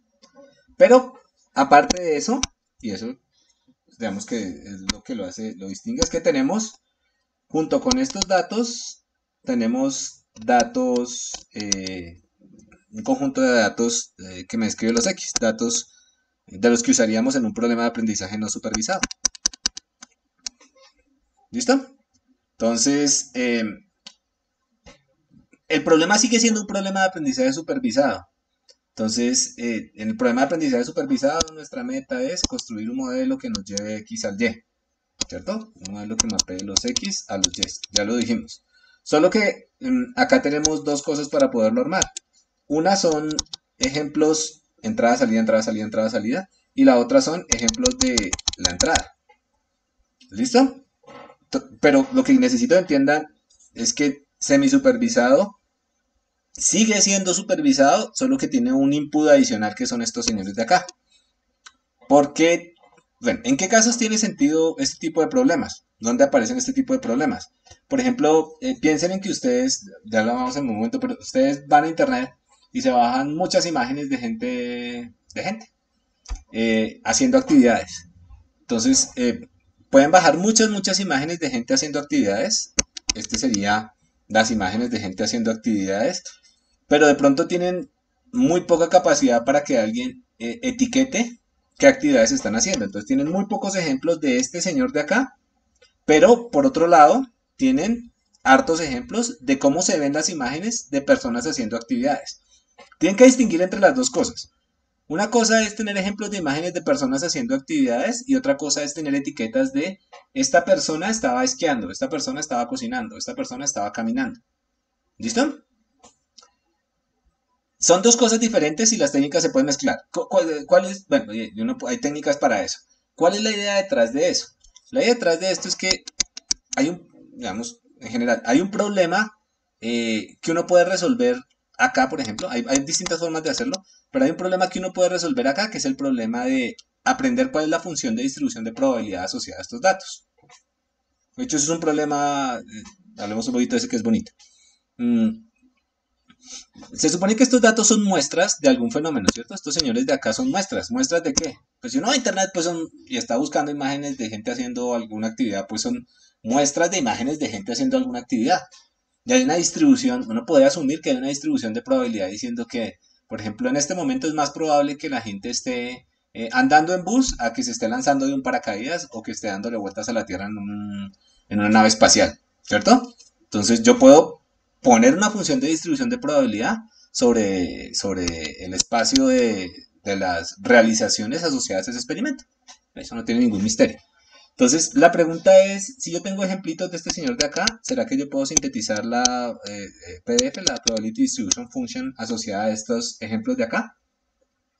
Entonces, si yo puedo hacer eso, entonces yo ya tengo un modelito, por ejemplo, sobre el cual yo ya puedo generar muestras. Y eso es brutal. Pero ahorita vuelvo a esto. Pero, a ver, si usted ya tiene la PDF, piénselo así.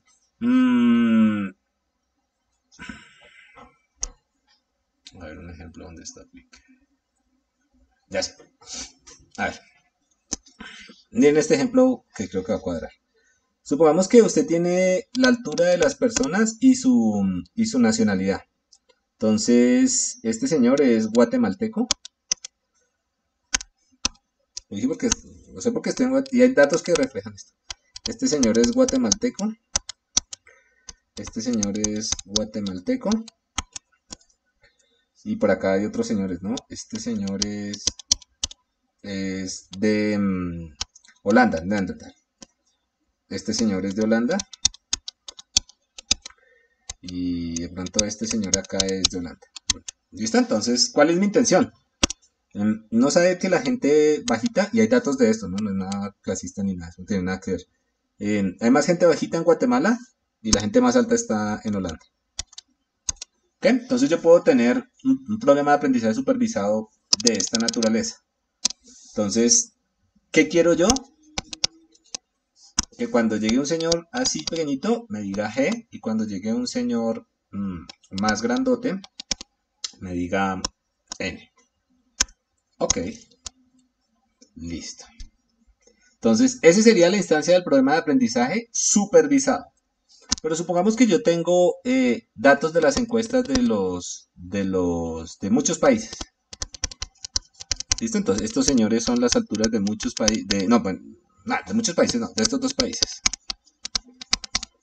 Entonces, pero solamente tengo las alturas, no tengo las categorías, solamente tengo las alturas. Cogí la gente de Guatemala y de Holanda, todos los metí en un cuarto, no les pregunté su nacionalidad, simplemente anoté la altura. Entonces, ¿para qué me sirven estos datos de acá? Díganme ustedes, ¿para qué podrían servir? ¿Para qué podría servir, por ejemplo, tener esos datos de ahí? ¿O no sirve para nada? ¿Cómo los podrían usar para resolver este problema de manera más sencilla?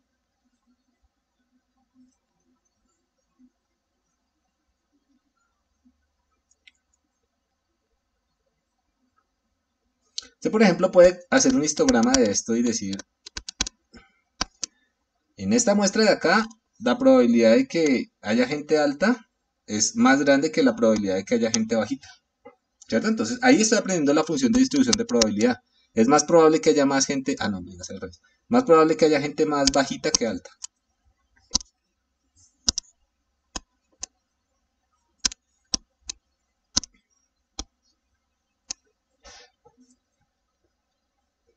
¿Listo? Entonces, el asunto es este. Si es más probable que haya gente bajita que alta, ya eso es información adicional que yo puedo introducir dentro del problema. Porque si yo veo una persona alta, estos datos no lo están reflejando. Digamos aquí, imaginemos que están más datos. Si yo veo una persona alta, es muy probable, tienen que imaginarse el dataset porque no me está cuadrando el experimento acá, pero si usted ve una persona alta, la probabilidad de obtener una persona alta es bajita. Si ve una persona alta, muy probablemente, dependiendo de cómo esté distribuido este dataset, sea de categoría M. Es como la idea detrás.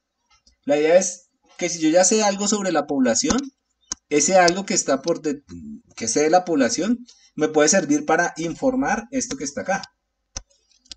Digamos que formalmente esto me serviría como un prior para poder saber algo sobre estos señores de acá. ¿Listo? Son como priors.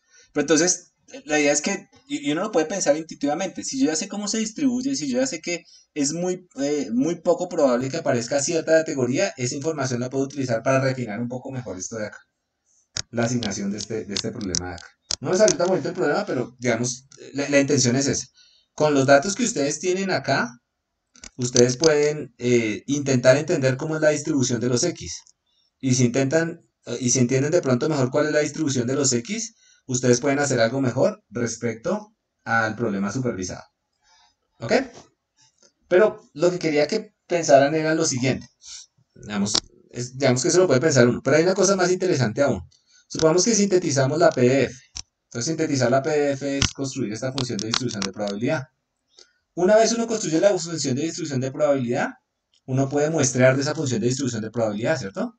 Entonces, por ejemplo, yo puedo lanzar una moneda y esa moneda pues me sale más probablemente aquí en este señor. Y yo digo, está hablando de personas bajitas.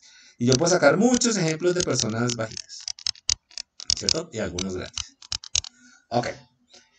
Ese problema de muestrar de esta función de distribución de probabilidad o mostrar en general de un modelo que sintetiza los datos de una población es el problema de generar datos. Generación de datos. Entonces, ¿y eso qué es? ¿Ustedes se acuerdan? A ver, hay dos ejemplos que son... ¿Ustedes se acuerdan que hace un tiempo salió unos videos, unos fake videos? Me acuerdo de dos en este momento. Uno era de Obama. Y eso fue como el escándalo. Obama hablaba y estaba el dibujito de Obama. Me acuerdo de otro que fue el de el cantante este mexicano que se murió. ¿Cómo se llamaba? El de Vicente. No, hasta que te conocí. Vi la vida con dolor. Juan Gabriel. Juan Gabriel. Hay un fake video de Juan Gabriel que salió el año pasado donde él dice que estoy vivo y estas cosas. Y hay un fake video que también es, que de hecho lo voy a nombrar, que fue el primero que salió, y es el de Gal Gadot en una película pornográfica. ¿Todo el mundo sabe de qué estoy hablando? Deepfake. Deepfake, ¿cierto? Entonces, ¿qué es deepfake? Deepfake es esencialmente esto que estamos hablando acá. Yo tengo un conjunto de caras, yo sintetizo un modelo de cómo se ven esas caras y a partir de ese modelo genero nuevas caras. Claro, ahí lo que hay es muchísimo más sofisticado, se llaman GANs, modelos generativos adversariales, unas redes neuronales ahí que tienen una estructura particular, pero en el espíritu es lo mismo. Si yo tengo suficientes, ¿por qué funcionó bien lo de Gal Gadot? ¿Por qué funcionó bien lo de Obama? Porque es que había suficiente información, suficientes imágenes de Obama como para poder sintetizar cuál es la función de distribución de probabilidad de distintas expresiones de Obama. Obama riéndose, Obama abriendo la boca, Obama cerrando los ojos. Entonces, a partir de esa función de distribución de probabilidad, yo puedo muestrear, yo quiero un Obama riéndose. Entonces yo puedo muestrear un Obama riéndose. ¿Sí lo ven? Puedo generar un Obama riéndose. ¿Cuál es el asunto detrás de eso? Que si uno tiene suficientes datos, uno puede aspirar a caracterizar la función de distribución de probabilidad o el modelo que eventualmente genera muy bien esos datos. Y esa es la forma en la que se engaña ahora, ¿no? Entonces, de eso hay un montón de cosas que ustedes saben, pero esa es la idea, esencia detrás de deepfake. Y eso es un problema que lo podríamos meter dentro del problema de aprendizaje no supervisado, dentro de la categoría de aprendizaje no supervisado. Bueno, puede ser no supervisado y no supervisado. Eso ya se conocía desde hace mucho tiempo. De hecho, detrás de eso hay un montón de historias, pero solo que la historia es bien curiosa, ¿no? No sé si se la han leído. Que uno de los tipos que estaba trabajando con uno de los duros de estos de aprendizaje de máquina en una noche sacó eso, en una madrugada, que fueron las GANs, la primera versión de GANs. Porque estaban tomando cerveza con un amigo, entonces se hicieron como el comentario de qué pasaría si una red intentara engañar a la otra, entonces el tipo se fue para la casa y se sentó y lo programó en una noche. Y ya el otro día aparecieron las GANs, que se llevaron por mucho a los otros métodos generativos que existían antes. Si quieren ver algo emocionante en GANs, es que estaba revisando. Voy a hacer aquí un paréntesis porque me parece súper bacán. Yo les había hablado de SiteGraph, ¿no?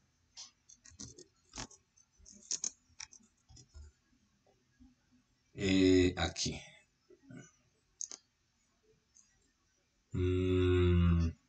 Espera que yo lo estaba revisando acá. Ay, ¿dónde está?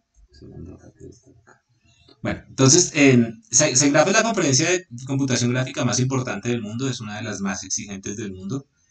Ahí va la gente de Adobe, Pixar, todos los grupos grandes. Pero les quería mostrar SiteGraph Academical Papers.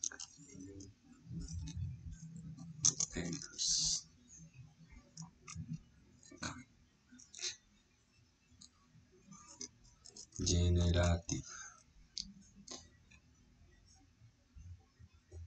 En SiteGraph hay una sola sesión, hay como unos, no sé cuántos, pero sí hay bastantes papers de solo modelos generativos. Y para unas cosas así absurdas, para uno le da a la persona y el tipo le genera ropa, uno le da una chaqueta, un gabán sin textura y el tipo le genera automáticamente la textura. Es una cuestión, es una vaina increíble, es una cosa brutal. O sea, estos modelos generativos aleatorios se están llevando un montón están realmente transformando el mundo del diseño. Generative.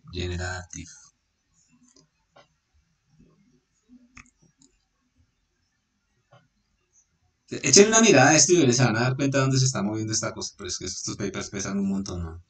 Pero es brutal esa vaina. Es muy, muy bacán. Es que, y digamos que esa es una crítica para nosotros. Por ejemplo, en muchas de estas escuelas la gente que jala esto es gente que trabaja en la intersección entre la matemática y el arte. Y es gente, muchos de esta gente, digamos, tienen intereses desde el punto de vista artístico. Entonces, el asunto real es, estos problemas, si bien algunos de estos surgen desde Computer Science, son problemas que en realidad tienen su uso más grande y su potencial de explotación en los diseñadores gráficos, en los diseñadores industriales, en la gente de arquitectura. Pero en parte porque la universidad está cerrada, nosotros no nos hablamos con ellos, eso es increíble. Y esos problemas son bacanísimos. Imagínense ustedes generando cosas from scratch, es muy chévere, es muy, muy, muy, muy, muy bacán. Por ejemplo, miren acá, generan distintos tipos de sillas, variaciones de sillas. De GANs hay un montón de cosas y eso explotó en los últimos años, pero estas me parecen bonitas y los papers de SiteGraph son chéveres porque son aplicaciones a cuestiones visuales, a cuestiones de computación gráfica que siempre son bien llamativas. Miren esto de acá. Está muy chévere. Pero bueno, hay que trabajar todavía mucho.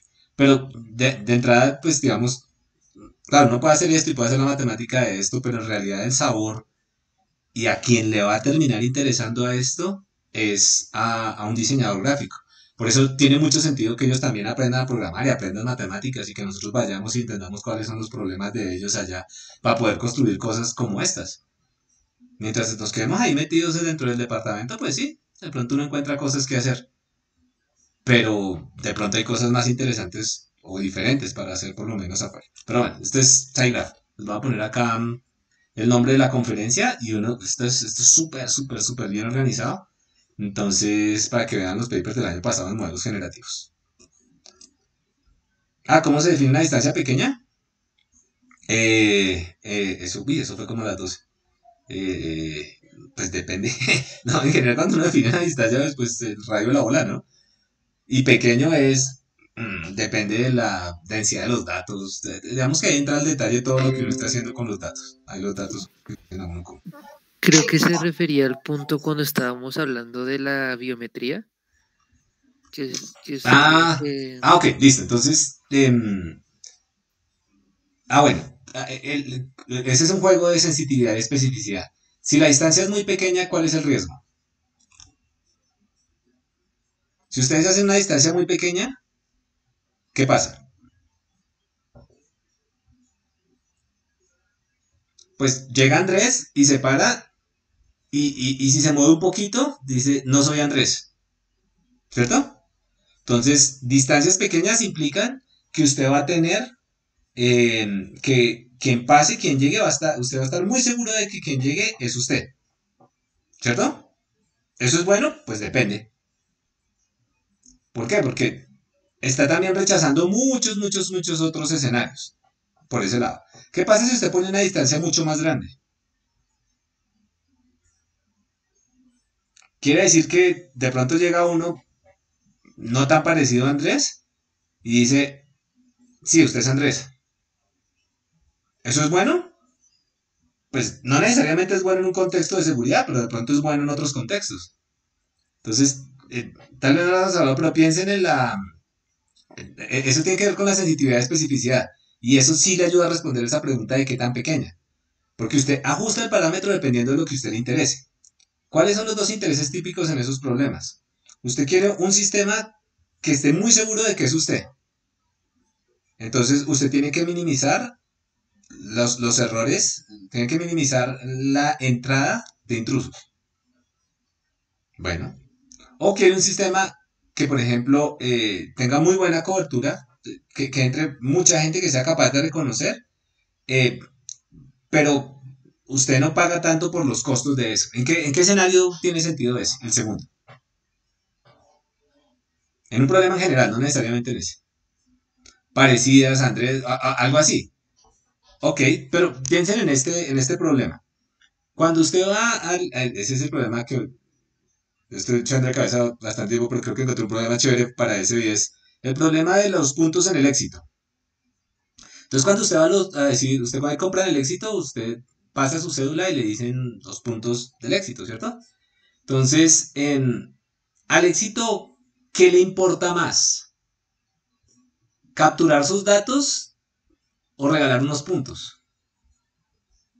Entonces, si yo voy y hago una compra y yo digo, no, es que esto es a nombre de mi esposa, al éxito le importa más recoger esos datos, no necesariamente yo soy mi esposa, pero si estoy haciendo una compra y de pronto es una compra que da, esos datos dan elementos sobre lo que estaba comprando, igual estoy relacionado con mi esposa, ¿sí ven? Entonces, en ese caso, a mí me gustaría como éxito recoger más datos. Entonces, para recoger más datos, yo tengo que relajar ese umbral para que acepte un poco más de errores, pero en contraprestación, esa cosa siempre va a aceptar. ¿Listo? ¿Qué gano yo? Datos. ¿Listo? Es distinto si voy a pagar. Porque es que si voy a pagar, y sobre todo con tarjeta de crédito, yo necesito estar seguro, como éxito, que quien me pague si es quien tiene que pagarme. Porque si no, entonces después llegan y me cobran esa plata. No es que usted, ese no era yo y me había robado la tarjeta. ¿Usted por qué se la aceptó? ¿No le pidió la cédula? Entonces, la respuesta a esas preguntas de cómo fijo el umbral de un clasificador no está en el clasificador per se, está en el contexto, en el problema. Si yo estoy trabajando en el lado de asegurar que no entren intrusos, yo necesito una baja tasa de falsos positivos. Es falso que sea positivo.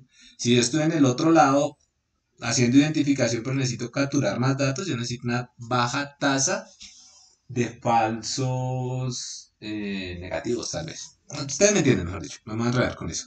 Pero uno piensa respecto al problema y lo ajusta respecto al problema. No hay de otro. Depende del contexto donde lo esté usando. ¿Listo? Ay, no madre. Se nos fue el tiempo. Pero bueno, hemos aprendido cosas. Bueno, entonces estábamos hablando de aprendizaje no supervisado. Un segundito aquí. Ay, ¿dónde está esto? Y ya habíamos hablado de aprendizaje supervisado y nos íbamos a meter a un problema de aprendizaje per se. Pero no, ya quedan 8 minutos, ya no sigo en la siguiente clase. Voy a hacer más bien un videito porque si no, no alcanzo a terminar. Listo. Entonces, el recordatorio de nuevo para todos.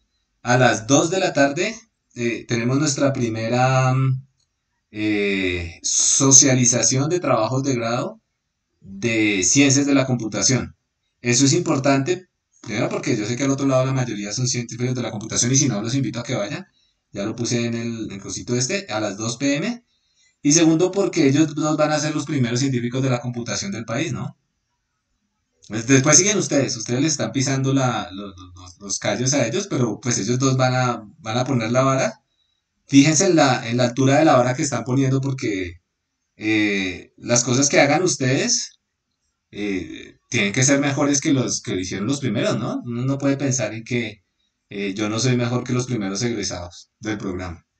Entonces, hay dos trabajos, pues como somos tan poquitos, conozco a los dos estudiantes. Uno es Daniel, que no sé si está el otro, no, Daniel Fula, que es un trabajo más teórico. Y el otro es Gabriel Lozano, que es un trabajo más en computación aplicada. Eh, y nada, pregunten. Eh, de hecho, lo que les digo es importante, por lo menos para mí es importante porque este es como el punto de inicio, ¿no? Ya salen los primeros científicos de la computación del país y ellos son los que les van a abrir camino a ustedes y, y esto pues básicamente es que esto ya arrancó ahora sí, ¿no? Antes era el proyecto, ahora sí vamos a tener nuestra primera cohorte. Así sea dos, pero por algún lado se arranca.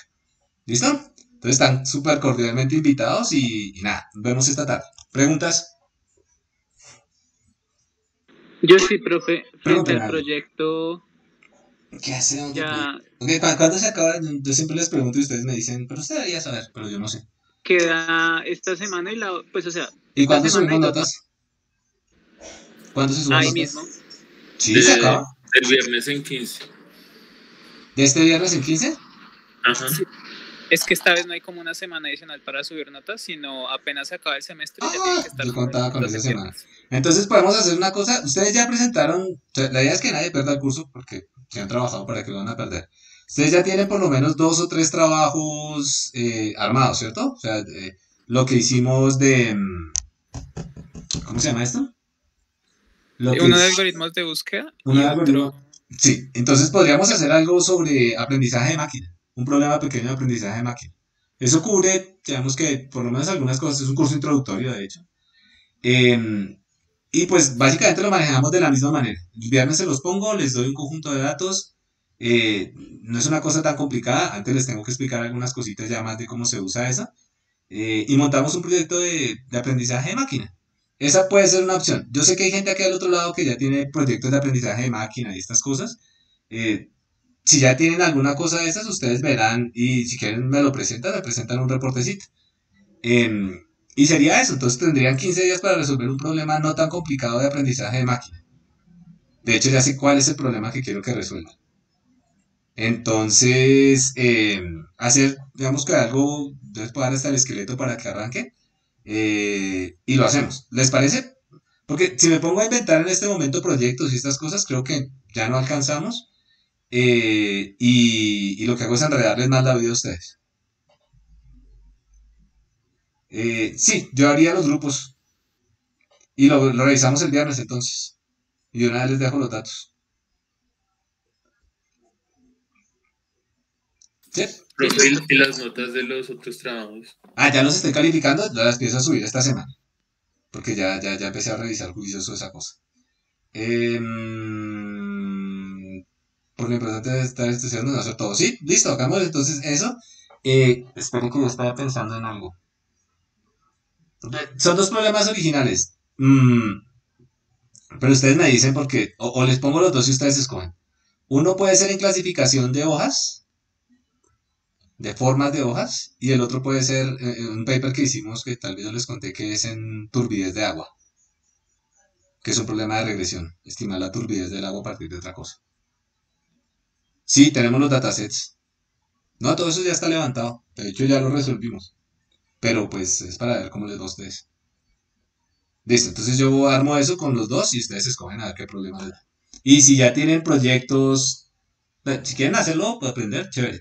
Pero si tienen proyectos que hayan hecho este semestre, que ustedes digan, uy, no, esto casa bien dentro de lo que hicimos en inteligencia artificial, nos preguntan, me cuentan y ya, eso no tiene ningún problema. Que por ejemplo, no sé si vieron un segundo ahí, no sé si vieron la presentación de Juan ayer. Pues, para que va a pedir un proyecto si este man se hizo como 10 proyectos ahí. Entonces hay un proyecto chévere y si hay más gente que tenga cosas así, no solamente en Machine Learning, ¿no? Obviamente en optimización, en cosas de esas que usted diga, uy, esto casa bien. Lo revisamos, lo tiramos. ¿Listo? Ok. Entonces que estén muy bien. Nos vemos a las 2.